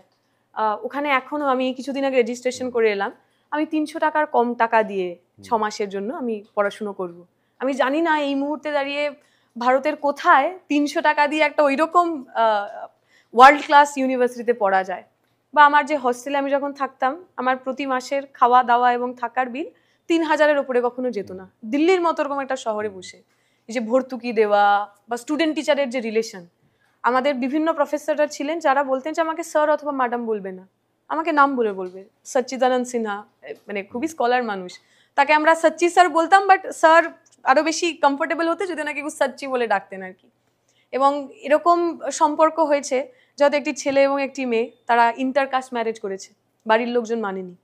ইউনিভার্সিটি প্রফেসর তারা গার্জিয়ান হয়ে তাদেরকে বিয়ে দিয়েছেন। মানে এই যে একটা ইউটোপিয়া, যে ইউটোপিয়া সত্যিই হয়তো অন্য কোনো জায়গায় রেপ্লিকেবল নয়, কিন্তু এই ইউটোপিয়ার তো দরকার। সোভিয়েত রাশিয়া চলে গেছে, আমরা যা কিছু নিয়ে স্বপ্ন দেখতাম, আঁকড়ে বাঁচতাম বামপন্থীরা প্রিসাইসলি, সেইগুলো যখন একেবারে ওই দিক শূন্য করে বিলীন হয়ে যাচ্ছে, সেখানে কিছু জেএনইউর মতো ইউটোপিয়া থাকা দরকার। সেটা শুধুমাত্র তার মেধাগত যোগ্যতার জন্য নয়, কিন্তু যে আদর্শ বা আইডিওলজি আমরা চর্চা করি, তার কিছুটা হলেও যে কোথাও সফল হয়েছে, সেইটা বোঝানোর জন্য। জেএনইউতে যা সম্ভব কলকাতা বিশ্ববিদ্যালয় বা যাদবপুর বিশ্ববিদ্যালয় বা আমাদের পশ্চিমবাংলা, এখন তো এতগুলো বিশ্ববিদ্যালয় কলেজ রয়েছে, পারলো না কেন? বাংলায় সেই বামপন্থী সংস্কৃতিকে নিয়ে আসতে পারা গেল না কেন? না, এখন যদি আমরা প্রেসিডেন্সি দেখি অথবা যাদবপুর ইউনিভার্সিটি দেখি, সেখানে কিন্তু জেএনইউর মতো অতটা না হলেও যে এসেন্স বা যে আদর্শগুলোর কথা আমি বলছি, তার কিছু না কিছু চর্চা এখানে আমরা দেখতে পারবো। যাদবপুরে এই মুহূর্তে দাঁড়িয়েও খুব কঠিন রাজনৈতিক কথাগুলো অনেকে বলতে পারে, খুব অপ্রিয় রাজনৈতিক কথাগুলো বলতে পারে, সো অ্যাজ ফর প্রেসিডেন্সি। এবং ইন্টারেস্টিংলি এই দুটো ইউনিভার্সিটি যেখানে লাস্ট কিছু বছর ইলেকশন হয়েছে, ছাত্র ইউনিয়ন নির্বাচন হয়েছে ইত্যাদি, ফলে যখন পশ্চিমবঙ্গে বামপন্থী সরকার ছিল, আমরা তৈরি করার চেষ্টা করেছিলাম, একদম করিনি বলবো না, কিন্তু যে ধরনের প্রিভিলেজ জেএনইউ পায়, তুমি যদি দেখো ফান্ডিং দেখো, তাহলে যে বিপুল পরিমাণ অর্থ সেন্ট্রাল ইউনিভার্সিটি হিসাবে তার ডেভেলপমেন্টের জন্য, ইনফ্রাস্ট্রাকচারের জন্য জেএনইউ পেতে পারে, যেখান থেকে এই ভর্তুকিগুলো, যেখান থেকে আমাদের হস্টেল, যেখান থেকে আমাদের ফিস কম হওয়া, যেখান থেকে ওয়ার্ল্ড ক্লাস টিচাররা আমাদের টিচার হতে পারছেন, সেইগুলো তো রাজ্যের কোনো বিশ্ববিদ্যালয় পায়নি। ফলে ওই কনস্ট্যান্ট ওটা একটা মানে এটা বাস্তবিক কনস্ট্যান্ট ছিল, যেটা কখনোই তুল্যমূল্যভাবে করা যায়নি। কিন্তু এটা তো আমি খুব হলফ করে বলতে পারি, আজকে যেমন পশ্চিমবঙ্গের বুকে এক তো কোথাও নির্বাচন হয় না, দ্বিতীয়ত এমন কোনো ইউনিভার্সিটি বা কলেজ নেই যেখানে বিরোধী রাজনীতির চর্চা হয়। আমাদের মনে আছে যে সময় বামপন্থীরা একদম ইন দেয়ার হেডেস, সেখানেও কলকাতার বুকে বঙ্গবাসী কলেজ থেকে শুরু করে বিভিন্ন এমন কলেজ ছিল, যে কলেজগুলো কিন্তু একবারে ছাত্র পরিষদের আখড়া ছিল। কখনো সেটাকে আমরা জোর করে মানি পাওয়ার, মাসেল পাওয়ার বা স্টেট পাওয়ার দিয়ে দখল করার চেষ্টা করিনি। ফলে এই যে বিভিন্ন মতের সহাবস্থান, তার কিছুটা হলেও সমস্ত কনস্ট্যান্ট থাকা সত্ত্বেও যতটা করা যায় পশ্চিমবঙ্গের শিক্ষাক্ষেত্রে আমরা করার চেষ্টা করেছি, পুরোটা পারিনি ঠিক, কিন্তু তবুও আজকের দিনে দাঁড়িয়ে তো আমরা বুঝতে পারছি যে ঠিক কোথায় ছিলাম এবং কোথায় এসেছি। আমার মনে হয় আমি ফরচুনেট, অ্যাটলিস্ট আমার প্রথম 2 বছর আমি বামপন্থীদের আমলে কলেজে পড়তে পেরেছি। এখন যারা কলেজে যাচ্ছে, তারা তো স্টুডেন্টস ইউনিয়ন মানেই জানে না, ইলেকশন কি, ছাত্র রাজনীতি কি, কিভাবে ডায়াসিং করতে হয়, কি করে নিজের কথা বলতে হয়, তৃণমূলের কেউ একজন ডায়াসিং করে যাবে, তার কথা শুনতে হয়, পয়েন্ট নিতে হয়, পরের দিন সেই ক্লাসে গিয়ে তার কথা কাউন্টার করতে হয়। এই যে উন্মাদনা ছিল, এই যে প্রতিদিন আমার মগজে শান দেওয়া ছিল, এবং প্রচুর রেষারেষি, শুধুমাত্র তো ভায়োলেন্স নয়, ও একটা তৃণমূল একটা খুব ভালো বক্তৃতা দিয়ে গেছে, অতএব আমাকে আমার বক্তৃতা দিয়ে তাকে ছাপিয়ে যেতে হবে। এই যে প্রতিদিনের চর্চাটা, সেইটা থেকে একটা গোটা প্রজন্ম তারা দূরে চলে গেল, রাজনীতি থেকে দূরে চলে গেল, রাজনৈতিক চিন্তা থেকে দূরে চলে গেল। এইটা আমার মনে হয় খুবই খুবই আনফরচুনেট। দীপশিতা, আমি যদি এরকমভাবে বলি যে দীপশিতা ধর ছাত্র নেত্রী হিসেবে গোটা এসএফআই তো শীর্ষ নেতৃত্ব ছিলেন বেশ কিছু বছর ধরে গোটা দেশে, সুতরাং পশ্চিমবঙ্গের দায়ভারও তোমাকেই নিতে হবে। আমি যদি বলি তুমি ছাত্র নেত্রী হিসেবে অকৃতকার্য হয়েছ এই কারণে যে আমরা জানি যুগে যুগে রেড ড্যানিয়েল থেকে শুরু করে পৃথিবীর বিভিন্ন জায়গায় যখন শাসক অতিরিক্ত ফ্যাসিস্ট হয়ে যায় এবং যেখানে পশ্চিমবাংলায় হিন্দু মুসলমান প্রশ্নগুলো খুব বড় হয়ে দাঁড়ায়, সেখানে বামপন্থার মানে শিকড় গাড়া খুব কঠিন। সেই জায়গায় দাঁড়িয়ে এই সমস্ত বিশ্ববিদ্যালয়গুলোই তো হতে পারত একমাত্র বাস্তিল দুর্গ বামেদের, সেই জায়গাটা এসএফআই পারেনি। আমি নামে বললাম দীপশিতা ধর দাই, হ্যাঁ, কোথাও কি মনে হয় না এটা একটা ভালো থিসিস হওয়া উচিত ছিল এসএফআই এর মধ্যে, যে প্রত্যেকটা কলেজ বিশ্ববিদ্যালয়গুলোকেই, কারণ সেখানে কিন্তু জাতপাতের এত সমস্যা নেই, সেখানে কে কোন ধর্মের এত সমস্যা নেই, ছাত্ররা উদার, সেই জায়গায় বামপন্থীরা সেই কাজটা করেনি। আমি বললাম মুখে একমাত্র দীপশিতা ধর, কিন্তু কোথাও মনে হয় না নয়। কারণ কি 2011-র পরেও যতগুলো কলেজ ইউনিভার্সিটি ইলেকশন হয়েছে সেখানে কিন্তু যেখানে যেখানে ইলেকশন হয়েছিল বামপন্থীরা যথেষ্ট শক্তি নিয়েই ছিল। এই যে ইলেকশন বন্ধ হওয়াটাকে অনেকে মনে করছেন মমতা ব্যানার্জি করাচ্ছে না, তাই আসলে তা নয়। এই যে ইলেকশন থাকলেই ছাত্র রাজনীতি করার একটা পরিসর তো তৈরি হবে। ধরা যাক এসএফআই করতে চায়, কিন্তু সে করবে কোথায়? কলেজের মধ্যে করতে পারছে না। সে যদি রাস্তায় হয়তো এনইপির বিরুদ্ধে মিছিল করছে, রাস্তায় সে চাকরি চলে যাওয়ার বিরুদ্ধে মিছিল করছে, কিন্তু কলেজের মধ্যেকার রোজকার যে ইস্যু তা নিয়ে ছাত্র আন্দোলন গড়ে তোলার যে বেসিক জায়গা, সেই জায়গাটাই তো চলে গেছে।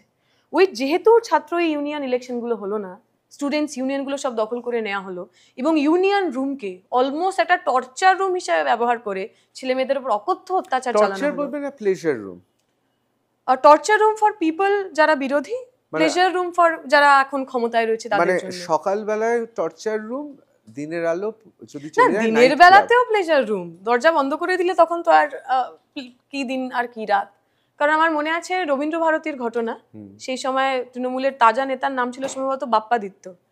একটি মেয়ে তাকে দিনের বেলা ওই কলেজ ইউনিয়ন রুমের মধ্যে ঢুকিয়ে তার সাথে শ্লীলতাহানির চেষ্টা করেছিল এবং তার কিছুদিন পর তৃণমূলের যারা ওই শিক্ষা কর্মী পরিষদ তারা ওকে বেস্ট স্টুডেন্ট অ্যাওয়ার্ড দিয়েছিল।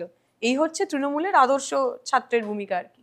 এবং এই স্টুডেন্টস ইউনিয়ন রুমগুলোকে একেবারে পৈতৃক সম্পত্তির মতো করে ব্যবহার করা, বেশিরভাগ জায়গায় যেখানে স্টুডেন্টস ইউনিয়ন রুমগুলো তৃণমূলের দখলে রয়েছে সেগুলো কিন্তু দখল করে নেওয়া।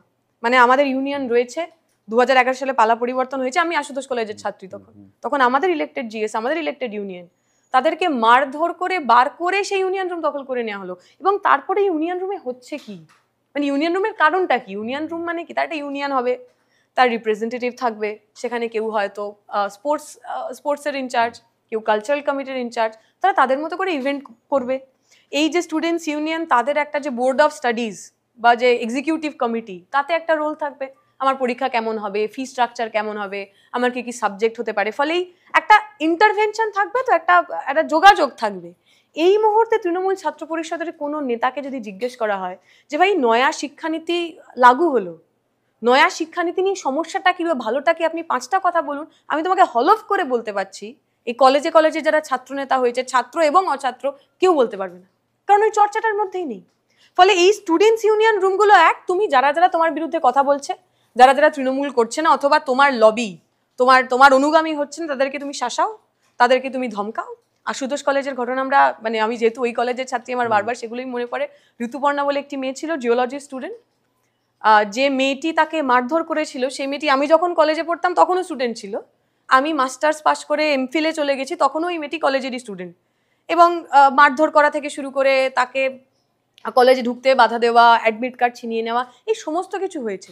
ফলে তুমি ঠিক বলছো, ইউনিভার্সিটিগুলো আমাদের বাস্তিল দুর্গ না হোক, অ্যাটলিস্ট আমাদের রেড ফোর্ট তো হতেই পারতো, কিন্তু যেহেতু বেসিক পড়াশুনো করা, রাজনীতি করার পরিবেশটাই তৃণমূল প্রত্যেকটা কলেজ ইউনিভার্সিটিতে একেবারে নষ্ট করে দিল, ফলে সেখানে আর যে মিরাকেল আমরা আশা করি, সেই মিরাকেল আমরা করতে পারিনি। এর দায় আমি নেব।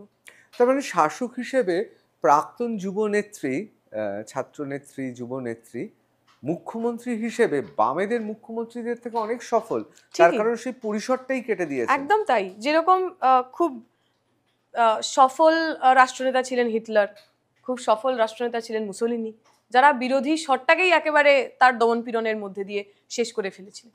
এখন আমাদের পক্ষ নিতে হবে যে আমরা আমাদের রাষ্ট্রনেতা কিরকম চাই। মুসোলিনি, হিটলার, মমতাদের মতো চাই, নাকি এমন কাউকে চাই যে ভদ্রলোককে শুধুমাত্র তিনি রাষ্ট্রনেতা হিসেবে নন, বরং তিনি কেমন বই লেখেন, তিনি কেমন কবিতা লেখেন, তিনি কেমন ভালো অনুবাদ করেছেন, তিনি কত ভালো সাহিত্যিক ছিলেন, সেই কারণেও তাকে মৃত্যুর পর মনে রাখা হবে। আমরা কি এমন রাষ্ট্রনেতা চাই যার জীবনবোধ, যার আদর্শ, যার আত্মত্যাগ, তার সমস্ত রাষ্ট্রনেতা হিসাবে পাওয়া অ্যাচিভমেন্ট এবং ব্যর্থতার পরেও জলজল করে থাকবে মানুষের মনে? আমার মনে হয় সেই চয়েসটা আমাদের নিতে হবে। আমরা আমাদের রাষ্ট্রনেতাকে কেমন চাই। তুলনাটা একটু গন্ডগোলের হয়ে গেল না? তার কারণ ইনি মানে আমি যার কথা বলছি তিনি অনুবাদ করেননি, কিন্তু তিনিও প্রচুর কবিতার বই, গল্পের বই লিখেছেন। আমি যদি মানে ধরো তোমার চোখ মানে যিনি লিখেছেন সেই নামটা যদি মানে বাদ দিয়ে দিই বা মুছে দিই, এবং তারপর যদি প্রাক্তন মুখ্যমন্ত্রী বুদ্ধদেব ভট্টাচার্য এবং আমাদের বর্তমান মুখ্যমন্ত্রী মমতা ব্যানার্জি, দুজনেরই লেখা সবচেয়ে ভালো দুটো পিস হতে পারে, কবিতা হতে পারে, লেখা হতে পারে, কোনো সাধারণ আনবায়াসড মানুষকে পড়াই, এবং তাতেও যদি কারোর মনে হয় যে আসলে এদের মধ্যে কোনো সাহিত্যিক তুলনা ইভেন পসিবল, তাহলে আমি সমস্ত কথা ফিরিয়ে নেব। আমার মনে হয় সাহিত্যটা অবশ্যই কারোর পৈতৃক সম্পত্তি নয়। সবাই লিখতে পারেন, সবাই আঁকতে পারেন, সবাই গাইতে পারেন, কিন্তু আমার লেখা বইকে আমি সমস্ত সরকারি লাইব্রেরিগুলোতে বাধ্যতামূলক করব, সেই ইনসিকিউরিটি তখনই আসে যখন আমি জানি সাধারণ মানুষ আসলে আমার লেখার সাহিত্যকর্মের জন্য আমার বই উল্টেও দেখবেন না। তাই জোর করে সরকারি পয়সায় সরকারি লাইব্রেরিতে আমার বই বাধ্যতামূলক করতে হয়। বুদ্ধদেব ভট্টাচার্যকে গণ্য করতে হয়নি। আমি এবার দুটো প্রশ্ন করবো। এই দুটো প্রশ্ন আমি সত্যিই জানি না, তার মধ্যে একটা ব্যক্তিগত প্রশ্ন আর একটা সার্বিক প্রশ্ন। প্রথমে সার্বিক প্রশ্নটাই করি, ছাত্র জীবন নিয়ে, তারপর আমি অন্য বিষয়ে যাচ্ছি। এই ছাত্র জীবনে জেএনইউতে যখন বিভিন্ন সময় বিভিন্ন ঘটনায় এই যে কাশ্মীরের আজাদি নিয়ে এত কথা এবং সেটাকে রাষ্ট্রবিরোধী কথা, যে কাশ্মীরের মানচিত্রে ভারতের থেকে কাশ্মীরকে পাকিস্তানকে দিয়ে দেওয়া বা কাশ্মীরের স্বাধীনতা, এই সমস্ত রাষ্ট্রবিরোধী কথার সঙ্গে বাম রাজনীতি জেএনইউতে ওতপ্রোতভাবে রয়েছে।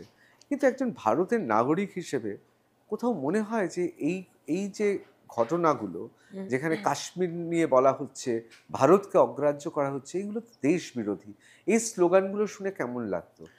দেখো, বাম রাজনীতিরও তো বিভিন্ন ধারা রয়েছে।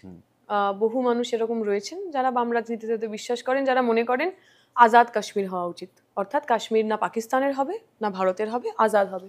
কারোর মনে হয় যে একটা রেফারেন্ডাম হওয়া উচিত, যে রেফারেন্ডাম ইভেন নেহেরু পর্যন্ত প্রমিস করেছিলেন যে কাশ্মীরের মানুষ ডিসাইড করবেন তারা পাকিস্তানের সঙ্গে যেতে চান, ভারতের কাছে থাকতে চান, অথবা তারা আজাদ মানে তারা ইন্ডিপেন্ডেন্ট হিসেবে থাকতে চান। অনেকের মনে হয় সেটা। আমরা যে রাজনীতি করি, আমরা মনে করি এই মুহূর্তে দাঁড়িয়ে আমাদের যে ভৌগোলিক অবস্থান, আমাদের যে জিওপলিটিক্যাল অবস্থান, তাতে কাশ্মীর অবশ্যই ভারতের গুরুত্বপূর্ণ ইন্টিগ্রাল পার্ট অফ ইন্ডিয়া। এবং এই মুহূর্তে যে ইলেকশন হয়েছে তাতে গোটা কাশ্মীরে একজন মাত্র বামপন্থী জিতে এসেছেন। আমরা সবাই জানি কুলগাম থেকে ইউসুফ তারিগামি, এবং তার বিরুদ্ধে যারা লড়েছিলেন তাদের মধ্যে একজন জামাতে ইসলাম, যারা এই মুসলিম মৌলবাদকে সাপোর্ট করে। এবং মজার ব্যাপার হচ্ছে আরএসএস বিজেপি সেখানে জামাতে ইসলামের লোকটিকে সাপোর্ট করেছিলেন, এবং ওইখানের যারা সেপারেটিস্ট শক্তি তাদের হাতে ইউসুফ তারিগামির বাড়ির লোক খুন হয়েছেন, উনি নিজে বহুবার আক্রান্ত হয়েছে। ফলে এই যারা ধর্মকে সামনে রেখে মৌলবাদ করতে চান, যারা আলাদা কাশ্মীরের কথা বলেন অথচ কাশ্মীরের সাধারণ মানুষের রুটি টুটি নিয়ে কথা বলেন না, তাদের বিরুদ্ধে লড়াই করার সবচেয়ে উজ্জ্বলতম মানুষটার নাম ইউসুফ তারিগামি। তিনি আমাদের কমরেড, আমাদের বামপন্থার সঙ্গে বা আমরা যে রাজনীতি করি তার সঙ্গে তার সবচেয়ে বেশি যোগ। ফলে কাশ্মীর নিয়ে এইটা আমাদের খুব স্পষ্ট অবস্থান, কাশ্মীর সম্পর্কে আমরা কি ভাবি। কিন্তু মজার বিষয় হলো যারা প্রতিদিন এই স্লোগান দেন যে কাশ্মীর আমাদের, কাশ্মীরটা ভারতেরই, একদম ভারত মাতা কি জয়, সেই কাশ্মীরের যখন মানুষ খুন হন তারা কথা বলেন না কেন? এই আমরা দেখলাম পেহেলগামের ঘটনা, এতজন টুরিস্ট মানুষ খুন হলেন, হিন্দু মানুষ খুন হলেন, তার সঙ্গে একজন মুসলমান যিনি টাট্টু চালক তিনিও খুন হলেন। আমরা সব জায়গায় হিন্দু মানুষগুলোর জন্য যতটা কান্না দেখলাম, কাশ্মীরের ওই সাধারণ গরিব মুসলমান মানুষটা, তার জন্য কান্না দেখলাম না কেন? এই যখন এই পুরো সিঁদুর অপারেশন হচ্ছে, সেখানে কোল্যাটারাল ড্যামেজ বলে যারা মারা গেলেন তারা তো সব ওই অংশের মানুষ। সেখানে হিন্দু রয়েছেন, শিখ রয়েছেন, মুসলমান রয়েছেন, বেসিক্যালি এলওসি যেটাকে আমরা বলি, সেখানে বসবাসকারী সাধারণ মানুষ তারা খুন হয়ে গেলেন, মারা গেলেন। সেই লোকগুলো, প্রায় 25 জনের বেশি মানুষ খুন হলেন, তাদের নিয়ে ফেসবুকে, তাদের নিয়ে সোশ্যাল মিডিয়ায় যারা এতদিন ধরে জাতীয়তাবাদী হয়েছিলেন, যারা এতদিন ধরে ভারতের মানুষের জন্য কেঁদে ভাসাচ্ছিলেন, তারা ওদের কথা বললেন না কেন? তাহলে কি আসলেই কাশ্মীরের মানুষগুলোকে আমরা ভারতীয় মনে করি না? কাশ্মীরের মানুষের জীবন কোল্যাটারাল ড্যামেজ, কিন্তু অন্য ভারতীয়রা যারা খুন হলেন তাদের জন্য, তাদেরকে আমরা ভারতীয় ভাবি, তাদের জন্য আমরা বদলা নিতে চাই, তাদের জন্য আমরা পাকিস্তান গুড়িয়ে দিতে চাই। আর এই সমস্ত কিছুর মধ্যে কোল্যাটারাল ড্যামেজ হয়ে যাওয়া কাশ্মীরের মানুষগুলোর কথা আমরা উল্লেখ পর্যন্ত করতে পারি না।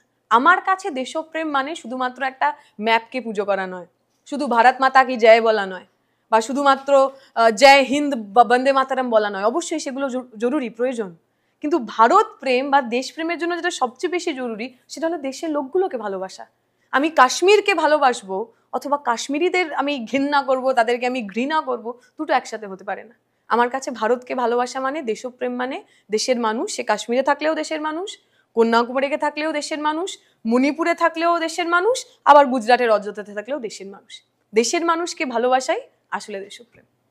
কোথাও মনে হয় না যে এই যে ইউসুফ তারিগামির কথা বারবার উঠে আসছে, তিনি যদি পারেন, মানে কাশ্মীর যদি তাও একজন বাম হয়ে একটা পার্টি, যে পার্টিতে এত বড় পার্টি নয়, এত ঐতিহ্য নয়, তাদের এতগুলো আলিমুদ্দিন স্ট্রিট নেই পশ্চিমবাংলার শহরে শহরে, তারা যদি পারে, পশ্চিমবাংলা কেন পারে না? মানে পশ্চিমবাংলার কমিউনিস্টদের বা সিপিআইএম কি, মানে কেন পারে না? আসলে আমাদের ব্যাটে বলে লাগছে না। দেখবে সবারই, খুব ভালো ক্রিকেটারদেরও কখনো কখনো ফর্ম খারাপ যায় না, ঠিকই ব্যাটটা ঠিকঠাক চালাচ্ছে কিন্তু ব্যাটে বলে লাগছে না, ওই কারণে রান হচ্ছে না। আমাদেরও সেই অবস্থা হয়েছে, এর অন্য কোনো এক্সপ্লানেশন নেই। 11-র পর থেকে আমরা প্রতিদিন ভেঙেছি, চুড়েছি। যে স্ট্যাটাস কুয়ো 11-র আগে অবধি ছিল, এটা তো অস্বীকার করার কোনো জায়গা নেই। পার্টি সেই সমস্ত ইনহিবিশন, যা ইনহিবিশন বামপন্থীদের বিরুদ্ধে বলা হতো, সমস্ত ইনহিবিশন ত্যাগ করে যা পসিবল হতে পারে সেই সমস্তটা করেছে। এইবারের লোকসভা নির্বাচনেও সেলিম দা সেকেন্ড পজিশন পেয়েছেন। যদি ওই ইলেকশনের আগেই হিন্দু মুসলমান দাঙ্গা করে পুরো মুর্শিদাবাদটা ঘেটে দেওয়া না হতো, তাহলে এইবার মোহাম্মদ সেলিম মানে ড্যাং ড্যাং করে পশ্চিমবঙ্গ থেকে জিতে তিনি এবারে পার্লামেন্টে যেতেন, সাধারণ মানুষের কথা বলতেন। ফলে সেখানে কোথাও কোথাও ভুলচুক হয়েছে। তবে আমি এটা বলতে পারি, মানে মুসলিম অধ্যুষিত জায়গায় তো দীপশিতার সর্বনাশের কারণ হয়েছে বিধানসভা। Not necessarily. শুধুমাত্র আমি বলবো যে সেই সমস্ত জায়গা যেখানে হিন্দু মুসলিম অধ্যুষিত এলাকা খুব পাশাপাশি, সেই সমস্ত জায়গায় আমাদের ভরাডুবি হয়েছে। মানে এটা আমি তো কাউন্টিংয়ে বসেছিলাম, আমি দেখতে পাচ্ছি ধরো মুসলিম প্রধান এলাকা, সেখানে তৃণমূল বেশি ভোট পাচ্ছে অফকোর্স, কিন্তু আমরা সেকেন্ড পজিশনে রয়েছি। এরকম নয় যে আমাদের সেখানে কোনো ভোট পাওয়া যাচ্ছে না। বাঁকড়া, ডোমজুর, যেখানটা নিয়ে সবচেয়ে বেশি এবারের চর্চা হয়েছিল, সেই বাঁকড়ায় আগেরবারের তুলনায় আমরা প্রচুর ভোট পেয়েছি বামপন্থীরা। কিন্তু এইরকম এলাকা, যে এলাকায় ধরো হিন্দু পাড়া এবং মুসলমান পাড়া একদম পাশাপাশি, সেখানে দেখছি মানে মুসলিম অধ্যুষিত এলাকায় সিপিএম ভোট পাচ্ছে, হিন্দু অধ্যুষিত এলাকায়ও সিপিএম ভোট পাচ্ছে। কিন্তু যেখানে হিন্দু মুসলিম অধ্যুষিত এলাকা পাশাপাশি, পাড়া পাশাপাশি, সেখানে মুসলিম এলাকায় সিপিএম ভোট পাচ্ছে না, হিন্দু এলাকায় সিপিএম ভোট পাচ্ছে না, হিন্দু এলাকায় বিজেপি ভোট পাচ্ছে, মুসলিম এলাকায় তৃণমূল ভোট পাচ্ছে। এই যে পোলারাইজেশনটা, সেই পোলারাইজেশনটা দুতরফাতেই হয়েছে। আমি একদম শেষের দিকে এই নিয়ে আবার আলোচনা করব, তার কারণ 2026-এ কি হবে। আমি আর ব্যক্তিগত প্রশ্নটা এবার করি। ছাত্র জীবন তো শেষ, মানে ছাত্র জীবনের রাজনীতি শেষ। ছাত্র জীবনের রাজনীতিতে মানুষের 3টে জিনিস হয়, কবিতা লেখে। তুমি কি কবিতা লিখেছো? হ্যাঁ, ছোটবেলায়। না, এই জেএনইউতে থাকাকালীন? হ্যাঁ। বা তার মানে ছাত্র জীবনের রাজনীতিতে কবিতা লেখা হয়ে গেছে। দ্বিতীয় হচ্ছে ছাত্র জীবনের রাজনীতি, সেটা তো করেইছে, আজকে দীপশিতা এখানে বসে আছে তার কারণেই তার ছাত্র রাজনীতি। আর প্রেমে পড়া কতবার হলো জেএনইউতে, আর কতবার ভাঙলো? প্রেমে তো মানুষ প্রতিদিনই পড়ে, ফুলের প্রেমে পড়ে, গানের প্রেমে পড়ে, ভালো সিনেমার প্রেমে পড়ে, ভালো বইয়ের প্রেমে পড়ে। তো সেরকম প্রেমে তো আমি রোজই পড়ি, এবং আমি ভীষণ রোম্যান্টিক মানুষ। মানে আমি ধরো গুড ডাইনোসর বলে একটা সিনেমা আছে, মানে এটা একটা কার্টুনের সিনেমা, আমি সেই গুড ডাইনোসর সিনেমা দেখেও হাউ হাউ করে কেঁদেছিলাম। আমি এতটাই আর কি ইমোশনাল। অঙ্ক কঠিন, সৌরভ পালোধির সিনেমা কিছুদিন আগে আমরা দেখতে গেছিলাম, আমি এবং আমার বাবা দুজনেই আমরা মাঝে মাঝেই ফুপিয়ে ফুপিয়ে কেঁদে ফেলছিলাম, কারণ আমরা এতটাই ইমোশনালি রোম্যান্টিক মানুষ। আমাদের মনে হয় কি জীবনের সমস্ত রূপ রস গন্ধ দুঃখ যন্ত্রণা ভালো লাগা সেই সমস্তটা ইমোশনটাকে কখনো আমরা উদযাপন করতে থামিনি, তাই ওই রকম প্রেমে বহুবার পড়েছি। মানে খুব সুন্দর পাশ কাটিয়ে চলে গেলে। এইবার আমি চলে আসি যে পশ্চিমবাংলা আমরা দেখলাম রাজন্যা এরা প্রান্তিকরা প্রতিবাদ করছে। কোথাও কি মনে হচ্ছে তাহলে যে এই মুহূর্তে যদি ভোট হয়, নির্বাচন হয়, ছাত্র সংসদ নির্বাচন হয়, তাহলে কি কোথাও মনে হচ্ছে বেকায়দায় পড়তে পারে শাসক? অবশ্যই এই মুহূর্তে সাধারণ ছাত্রছাত্রীদের মধ্যে তৃণমূলের ব্যাপারে যা রাগ রয়েছে, শুধু তাই নয়, তৃণমূলের সমর্থক, মানে আমি শুধু তাদের সেফটির কারণে তাদের নাম নিচ্ছি না, এই যে মনোজিৎ মিশ্রের মতো ঘটনা কলকাতার বিভিন্ন কলেজে রয়েছে, তারা অনেকে আমাদের এসে যোগাযোগ করেছেন, অনেকে নাম প্রকাশে অনিচ্ছুক, অনেকে ভয় পাচ্ছেন যে এরপরে যেটা হবে সেটা তারা সামলাতে পারবেন না। কিন্তু এই একটা মনোজিৎ মিশ্রের ঘটনা, ওই যে ছোট্ট মেয়েটা ও যেটুকু যা সাহস দেখিয়েছে, সেটা আসলে যেরকম যে কি প্যান্ডোরাস বক্স ওপেন করেছে কল্পনার বাইরে। ফলে যদি সুষ্ঠুভাবে নির্বাচন হয়, যদি ছেলেমেয়েরা সত্যিই ভোট দিতে পারে, আমি তোমাকে লিখে দিচ্ছি, কলেজে কলেজে তৃণমূল গো হারবে। কোথাও মানে ওই যে বললাম না যে আমরা যখন ছাত্র রাজনীতি করেছি, এসএফআই করি, বা সেই সময় যারা তৃণমূল করেছে, একটা বেসিক আইডিওলজির জায়গা ছিল, একটা লক্ষ্য ছিল, একটা তৃণমূলেরও তো আইডিওলজি আছে। কি সেটা? ওদের কি শিক্ষায় সঙ্গবদ্ধ জীবন, সবাই আমি দেখলাম কি একটা লিখেছে যে সঙ্গবদ্ধ ধর্ষণ, দেশ বিক্রি করে দেওয়া, এই সমস্তগুলো তাদের আদর্শের জায়গা। তাদের আদর্শ নেই, কারণ আদর্শ তো একটা কোনো কিছুর ভিত্তিতে তৈরি করা হয়। কিসের মানে ঠিক তৃণমূল কি করতে চায়? এটা তো মানতে হবে। আমি আজকে ছাত্র, আমি ধরলাম আমি ছাত্র, এবং ছাত্র মানেই আমি সমাজে একটা এগিয়ে থাকা অংশ, পড়াশোনা করছি। তা আমি যদি ব্যক্তিগতভাবে দেখি, এটা ব্যক্তিগতভাবে আমি না, কিন্তু আমি দেখি যে আমি তৃণমূল কংগ্রেসের ছাত্র পরিষদে অর্থাৎ টিএমসিপিতে জয়েন করলে বা সেখানে থাকলে দাদারা আছে, আমি সেখানে খেলা দেখতে যাওয়ার টিকিট পাবো, আমি সেখানে বিভিন্ন জলসার টিকিট পাবো, ফিল্ম ফেস্টিভ্যালের পাস পেয়ে যাব, আমি মানুষকে পাস দিতে পারবো, মানুষকে আমি অনেক কিছু দিতে পারবো, ভর্তির ক্ষেত্রে আমি এগিয়ে থেকে সুবিধা করতে পারবো। আমি আর বাদবাকিগুলো বলছি না যে ইউনিয়ন রুম দখল করে নাইট ক্লাব তৈরি করবো, আমি এগুলোর মধ্যে যাচ্ছি না, আমি ওগুলো ছেড়েই দিলাম। এসএফআই করবে কেন একটা ছাত্র বা ছাত্রী? এখন তো মানুষ যদি সে বুদ্ধিমান হয়, তাহলে তো কলেজে পড়লে, ইউনিভার্সিটিতে পড়লে সে তো শাসক দলের সঙ্গেই থাকবে। ঠিকই, যদি ধরো তোমার জীবনের এটাই লক্ষ্য উদ্দেশ্য হয় যে যেন তেন প্রকারেণ তোমাকে টাকা কামাতে হবে, তার জন্য তুমি ইউনিভার্সিটির কলেজের সিট বিক্রি করবে, চুরি করে, যার ধরো যোগ্যতা নেই, যে নম্বর কম পেয়েছে কিন্তু পকেটে অনেক টাকা আছে, ঘুষ নিয়ে তাকে ভর্তি করিয়ে দেবে। আমার মনে হয় তার মূল্যবোধের প্রশ্ন, এবং এই প্রশ্নটা তো যুগে যুগে ছিল যে আমি যদি চুরি করতে পারি, আমি যদি ঘুষ নিতে পারি, তাহলে আমি ঘুষ নেব না কেন? ঘুষ নেওয়া তো স্বাভাবিক, তাহলে তো সবাই ঘুষ নিত আর সবাই চুরি করতো আর সবাই ডাকাতি করতো। কিছু লোক তো তাদের বিবেকের কাছে কোথাও না কোথাও তাদের অ্যাকাউন্টেবিলিটি থাকে। আমার মনে হয় এই সংখ্যাটা এখনো কলেজের মধ্যে অনেক আছে। অবশ্যই, কারণ কারণ না হলে এই যে যে যে কথাগুলো বেরিয়ে আসছে না, এই যে তৃণমূলের বিরুদ্ধে কথা বলে এখনো যে ছেলেমেয়েগুলো মার খাচ্ছে, বা এই তিলোত্তমার ঘটনার ওই একটা তো আমাদের জন্য একটা টিপিং পয়েন্ট ছিল। তিলোত্তমাকে সামনে রেখে কলেজে কলেজে তৃণমূলের বিরুদ্ধে যে মিছিলগুলো হয়েছে, সেগুলো তো কেউ না কেউ অর্গানাইজ করলো। কোনো সাধারণ ছাত্রছাত্রী তো এই সমস্ত কিছু উপেক্ষা করেও, তৃণমূলের দাদারা ভয় দেখিয়ে গেছে, বলেছে এইখানে এসব চলবে না, তারা হয়তো কোথাও বলেছে যে না আচ্ছা আমরা এই লাইনটা হয়তো বলছি না, আচ্ছা আমরা তৃণমূলের কথাটা হয়তো উল্লেখ করলাম না, কিন্তু তবুও সে মিছিলটা করেছে। বহু ছেলে মেয়েকে আমরা জানি যারা আমাদের সাথে পরবর্তীকালে কন্ট্যাক্ট করেছে। ফলে তারা চায়, তারা সুযোগটা পাচ্ছে না, তারা আমার মনে হয় পরিসর পাচ্ছে না। কেউ শুধুমাত্র চুরি করব, ডাকাতি করব, পাস পাবো আর টাকা কামাবো, এইটা কোনো মেধাবী, ট্যালেন্টেড, সেলফ সাফিসিয়েন্ট ছাত্রছাত্রীর জীবনের লক্ষ্য হতে পারে না। আমি একটা তুলনা করছিলাম যে সময় শাসন ক্ষমতায় সিপিএম ছিল, বামেরা ছিল, সেই সময় ছাত্রনেতাদের উচ্চশিক্ষা, আর এই সময়ে যারা শাসন ক্ষমতায় আছে তাদের উচ্চশিক্ষা আমি তুলনা করে দেখছিলাম। আমি জানি কিন্তু সুজনদা পিএইচডি করেছেন যাদবপুর বিশ্ববিদ্যালয়ে, আমি এটাও জানি তুমি তোমার ডক্টরাল থিসিস জমা দিচ্ছ জেএনইউতে, এগুলো আমি জানি, আমি এগুলো আর বলছি না। কিন্তু আমি দেখলাম যে 1977 সালের পর থেকে, মানে 80 থেকে যদি আমরা ধরি, তাহলে ছাত্র নেতা নেত্রী যারা এসএফআই করেছে তাদের পিএইচডি করার সংখ্যাটা খুব কম। অথচ আমি দেখতে পাচ্ছি যে টিএমসিপিতে যারা ছাত্র নেতা নেত্রী রয়েছেন তাদের কিন্তু পিএইচডিতে এনরোল সংখ্যাটা অনেক বেশি। সেটা হয়তো আমি বলছি না যে এনইউ বা কলকাতা বিশ্ববিদ্যালয় বলছি না, কিন্তু বিভিন্ন জায়গায় করছে। তাহলে কি কোথাও কি তাহলে শিক্ষার দিক থেকে এসএফআই থেকে টিএমসিপি এগিয়ে আছে? না, একেবারেই না। কারণ এই মুহূর্তে আমাদের যারা ছাত্র রাজনীতিতে যারা নেতৃত্বে রয়েছে তারা প্রত্যেকেই উচ্চশিক্ষার সাথে যুক্ত রয়েছে। আমি আমি তুলনার প্রশ্নে যাচ্ছি না। আমি খালি তোমাকে বলবো যে কেউ এই সময় যারা, আমি বালিগঞ্জ সায়েন্স কলেজের কথা জানি কারণ আমার বন্ধুরা সেই কলেজে পড়তো, জিওগ্রাফি ওইখানে আমাদের ক্যালকাটা ইউনিভার্সিটিতে পড়ানো হতো।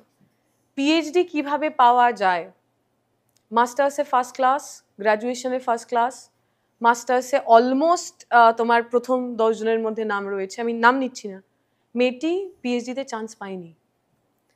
গ্র্যাজুয়েশনে সেকেন্ড ক্লাস, মাস্টার্সে টেনে টুনে ফার্স্ট ক্লাস, সে হয়তো এখন ডক্টরেট পেয়ে তার পড়াশুনো হয়ে গেছে, সে ডক্টরেট এখন।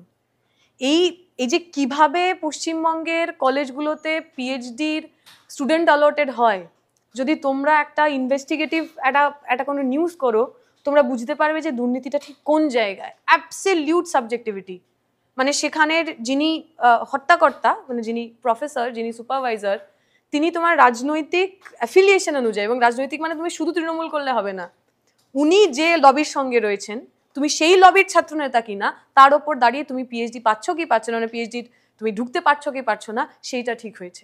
পশ্চিমবঙ্গের বুকে যে স্টুডেন্ট টিচার রিলেশনশিপ, আমি তোমাকে বহু মানুষের এরকম উদাহরণ দিতে পারি, তারা প্রতিদিন তাদের সুপারভাইজার দ্বারা হ্যারাস্ট হয়েছে। আমি এগেন নাম নিতে পারবো না।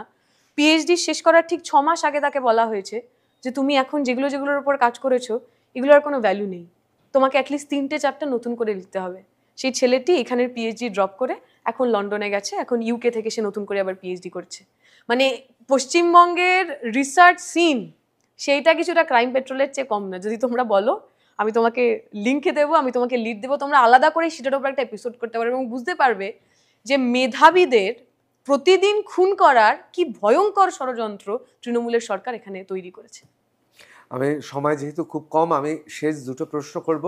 এক, 2026-এ নির্বাচনে কি হবে আমি বলছি না, সে তো মানুষ ঠিক করবে, কিন্তু এটা তো ঠিক কথা যে এইবারকার নির্বাচনে হিন্দু মুসলমান যে বিভাজন থাকবে, এত তীব্র বিভাজন হয়তো পশ্চিমবঙ্গে বিধানসভা নির্বাচনে আসেনি। এটা কি কোথাও বামেদের ভয় পাওয়াচ্ছে?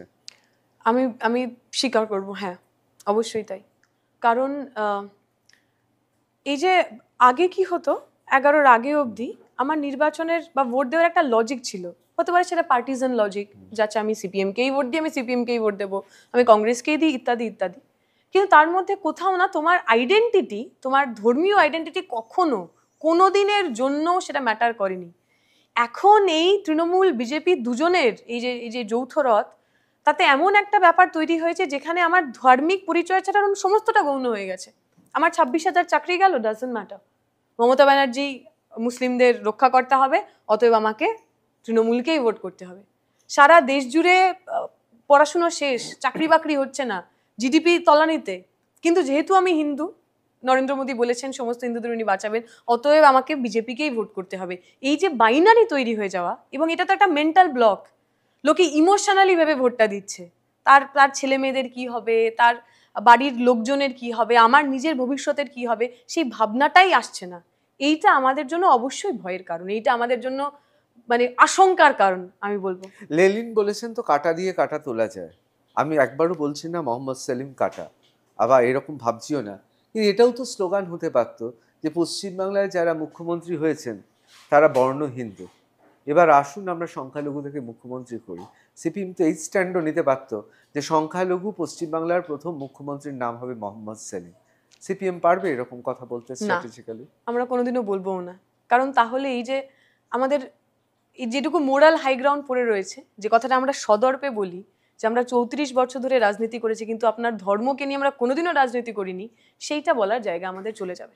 আমরা চাইবো না মোহাম্মদ সেলিমকে আপনি এই কারণে ভোট করুন কারণ মোহাম্মদ সেলিম মুসলিম, বরং এই কারণে মোহাম্মদ সেলিমকে ভোট করুন কারণ উনি যখন রায়গঞ্জের এমপি ছিলেন ওই এলাকার জন্য উনি কি করে দেখিয়েছেন।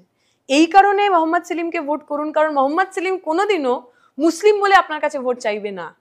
এই যে রাজনীতির শিফট, এই যে রাজনীতির পরিসরের পরিবর্তন, সেইটা আমাদের কাছে নির্বাচনে জেতার চাইতেও অনেক বেশি গুরুত্বপূর্ণ। আমি আজকে কালকেই আমি কপালে টিপ টিপ পরে একদম জয় শ্রীরাম বলে খুব বড় হিন্দু হয়ে গিয়ে আমি ভোটে জিতে গেলাম, জিততেই পারি, তাহলে আমি আর সিপিএম করবো কেন, আমি বিজেপি করবো। মোহাম্মদ সেলিমকে যদি আলটিমেটলি মুখ্যমন্ত্রী হতে হয়, আগে চলে যেতেন তৃণমূলে, তারপরে এই সমস্ত বলতেন, সংখ্যালঘু নেতা হয়ে যেতেন, বিজেপিতে চলে যেতেন, ওদের তো আবার সংখ্যালঘু সেলও আছে, সেখানকার নেতা হয়ে যেতেন, মুখ্যমন্ত্রী হয়ে যেতেন। আমাদের কারুর কাছে নির্বাচনে জেতা, মুখ্যমন্ত্রী হওয়া, এমএলএ এমপি হওয়া ব্যক্তির খুব অ্যাসপিরেশনের জায়গা নেই। আমরা একটা রাজনীতিতে বিশ্বাস করি, সেই রাজনীতির চাষ, সেই রাজনীতির সফলতা আমরা পশ্চিমবঙ্গে চাই, যেটা এই জাতের রাজনীতি, ধর্মের রাজনীতি, পরিচয়ের রাজনীতি দিয়ে হবে না। কোথাও মনে হচ্ছে যে এটা বিশ্বাস হয় যে বামেদের এবং কংগ্রেসকে ঠেকানোর জন্যই তৃণমূল কংগ্রেস এবং বিজেপির মধ্যে একটা সেটিং আছে, এবং একদম বিজেপি ধরেই রেখেছে বামেদের এবং কংগ্রেসদের হাঁটানোর জন্য হিন্দু ভোট নেব আর তৃণমূল মুসলিম ভোট পাবে। একদম এটা তাই। বিশ্বাস হয়? একদম, মানে এই কথা তো আমরা বারংবার বলে আসছি। না হলে বিজেপির হাতে এই মুহূর্তে সমস্ত ধরনের সেন্ট্রাল এজেন্সি, সিবিআই থেকে শুরু করে ইডি থেকে সমস্ত কিছু, প্রতিবার নির্বাচনের আগে তারা তৃণমূলের বিভিন্ন লোককে ধরে টানাটানি করেন, কিন্তু আজ পর্যন্ত একটি লোককেও সাজা দিতে পারলেন না। ই পসিবল? সারদার কেস, নারদাতে আমরা সবাই দেখলাম হাত পেতে ঘুষ নিচ্ছেন, তাতেও তারা বহাল তবিয়াতে ঘুরে বেড়াচ্ছেন, একজনকেও বিজেপি জেলের মধ্যে পুড়তে পারছেন না। এটা পসিবল? এই তিলোত্তমার মতো ঘটনা, যেটার জন্য সারা দেশ কি সারা বিশ্ব জুড়ে মানুষ রাস্তায় নামলেন, এখনো সেখানে সিবিআই এর যা তদন্ত, তাতে তো ওর মা বাবা পর্যন্ত তারা আর কি বিশ্বাস ভঙ্গ হয়ে গেছে তাদের। ফলে যদি সত্যিকারেই বিজেপি পশ্চিমবঙ্গে তৃণমূলকে হাঁটাতে চাইতো, যা এই মুহূর্তে আমরা সবাই জানি, সাধারণ মানুষ যা যা জানে, ওদের যা দুর্নীতির খতিয়ান, সবাইকে একবারে জেলে পুরে দিতে পারতো। সবাই যদি জেলে চলে যেত তাহলে তৃণমূল বলেই কেউ থাকতো না। কিন্তু বিজেপি এখানে সরকারে আসতে চায় না। বিজেপি চায় এই যে একটা দ্বন্দ্ব, এই যে হিন্দু মুসলমানের দ্বন্দ্ব, এই যে ধর্মীয় একটা রাজনৈতিক পরিসর তৈরি করা, এইটাকে সামনে রেখে আলটিমেটলি ওনাদের যে রাজনৈতিক কর্মকাণ্ড, কারণ আমরা তো খালি বিজেপিকে দেখছি, আমরা আরএসএস কে দেখছি না। আরএসএস এর কাজ তো শুধুমাত্র, বা আরএসএস এর যা লক্ষ্য, তা কিন্তু শুধুমাত্র সরকার গঠন নয়। আরএসএস হিন্দু রাষ্ট্র তৈরি করতে চায়, যে হিন্দু রাষ্ট্রর মনটা হবে হিন্দুত্ববাদী। না, অনেকে বলেন তো আরএসএস ভালো বিজেপি খারাপ। হ্যাঁ, তাই জন্যই তো উনি মুখ্যমন্ত্রী হয়েছেন। উনি এই কথা বিশ্বাস করেন বলেই ওই যে আদর্শ, হিন্দুত্ববাদের আদর্শ, হিন্দু রাষ্ট্রের আদর্শ প্রতিদিন পশ্চিমবঙ্গে তিনি লালন পালন করছেন। নয়তো সরকারি ট্যাক্সের টাকায় জগন্নাথ মন্দির তৈরি করার তো দরকার ছিল না। পশ্চিমবঙ্গে জগন্নাথ দেবের পুজো বহু বছর ধরে হয়। আমার এখানেই প্রশ্ন, ভারতে কোনো সরকারি টাকায় কোনো ধর্মক্ষেত্র বা তীর্থক্ষেত্র তৈরি করা যায় না, পর্যটনের জন্য করা যায়, সেই সুযোগ অনেকে নিতে পারে। কিন্তু এরকমও তো হতে পারতো, বামপন্থীরা সেদিন চলে যেত, গিয়ে সেখানে আটকে দিত। না, যদি আমরা তো আসলে মমতা ব্যানার্জি ধরো যা করেছেন, বিধানসভায় ঢুকে বিধানসভা ভাঙচুর করা, অথবা সিঙ্গুর এই পুরো শিল্পায়ন বন্ধ করার জন্য রাস্তা বন্ধ করে দিনের পর দিন রাস্তা বন্ধ করে দেয়, আমরা তো সেই ডিস্ট্রাকটিভ পলিটিক্সে বিশ্বাস করি না। আমাদের যা মনে হয়েছে যে সাধারণ মানুষের ট্যাক্সের টাকা, তা দিয়ে মন্দির তৈরি করার কোনো কারণ নেই। তার বদলে আপনি কারখানা তৈরি করতে পারতেন, তার বদলে আপনি অন্য এমন অনেক কিছু যা অ্যাকচুয়ালি ট্যুরিজমের জন্য জরুরি, আপনি সেটা করতে পারতেন। এই যে ওনারা মন্দির তৈরি করলেন, এটা তো খুব কনসিয়াসলি একটা নির্দিষ্ট বার্তা দেওয়ার জন্য যে আচ্ছা ওদের কাছে জয় শ্রীরাম রয়েছে, এখন আমাদের কাছে একটা তার কাউন্টার স্লোগান হলো জগন্নাথ, জয় জগন্নাথ। আমি দেখছিলাম সেদিনকে একটা ভিডিও, যেখানে রাস্তার মাঝখানে মানে সে পুকুর হয়ে গেছে আর কি, বহু বছর ধরে সে রাস্তা তৈরি হয় না, জল জমে। এপাশে বিজেপির একটা ওই বুথ অফিস, একপাশে তৃণমূলের, এপাশের বিজেপির লোকটা বলছে জয় শ্রীরাম, এপাশে তৃণমূলের লোকটা বলছে জয় জগন্নাথ। এই যে জয় জগন্নাথ আর জয় শ্রীরামের মাঝখানে আমার রাস্তাগুলো যে পুকুর হয়ে যাচ্ছে, সেটা নিয়ে কেউ কথা বলছে না। আমরা চাইছি জয় জগন্নাথ জয় শ্রীরাম তাদের মন্দিরে থাকুক, সরকারের কাজ, রাজনৈতিক দলের কাজ ওই ভাঙাচোরা রাস্তাটাকে ঠিক করা, সেইটা নিয়ে কথা হোক। আমি এবার শেষ একটা প্রশ্ন করব, সেটা অবশ্যই নির্বাচনকে নিয়ে। তার আগে একবার জিজ্ঞেস করছি যে অনেক সময় দেখতাম এসএফআই নেত্রী হিসেবে দীপশিতা ধর আর তৃণমূল ছাত্র পরিষদের নেত্রী হিসেবে রাজন্না হালদার বিভিন্ন জায়গায় বিভিন্ন মিম বেরোতো বা কেটে কেটে শর্টস তৈরি করা হতো। কোথাও রাজন্না এখন বেকায়দায় পড়েছে, তার টিএমসিপিতে বহিষ্কৃত, কোথাও কি কিছুটা হলেও ভালো লাগছে, স্বস্তি? না, আমার মনে হয় আমাদের সে যে যা রাজনীতি করুক না কেন, রাজনীতিতে কম বয়সী ছেলেমেয়েরা এবং স্পেশালি মেয়েরা, তাদের আসার প্রয়োজন আছে, দরকার রয়েছে।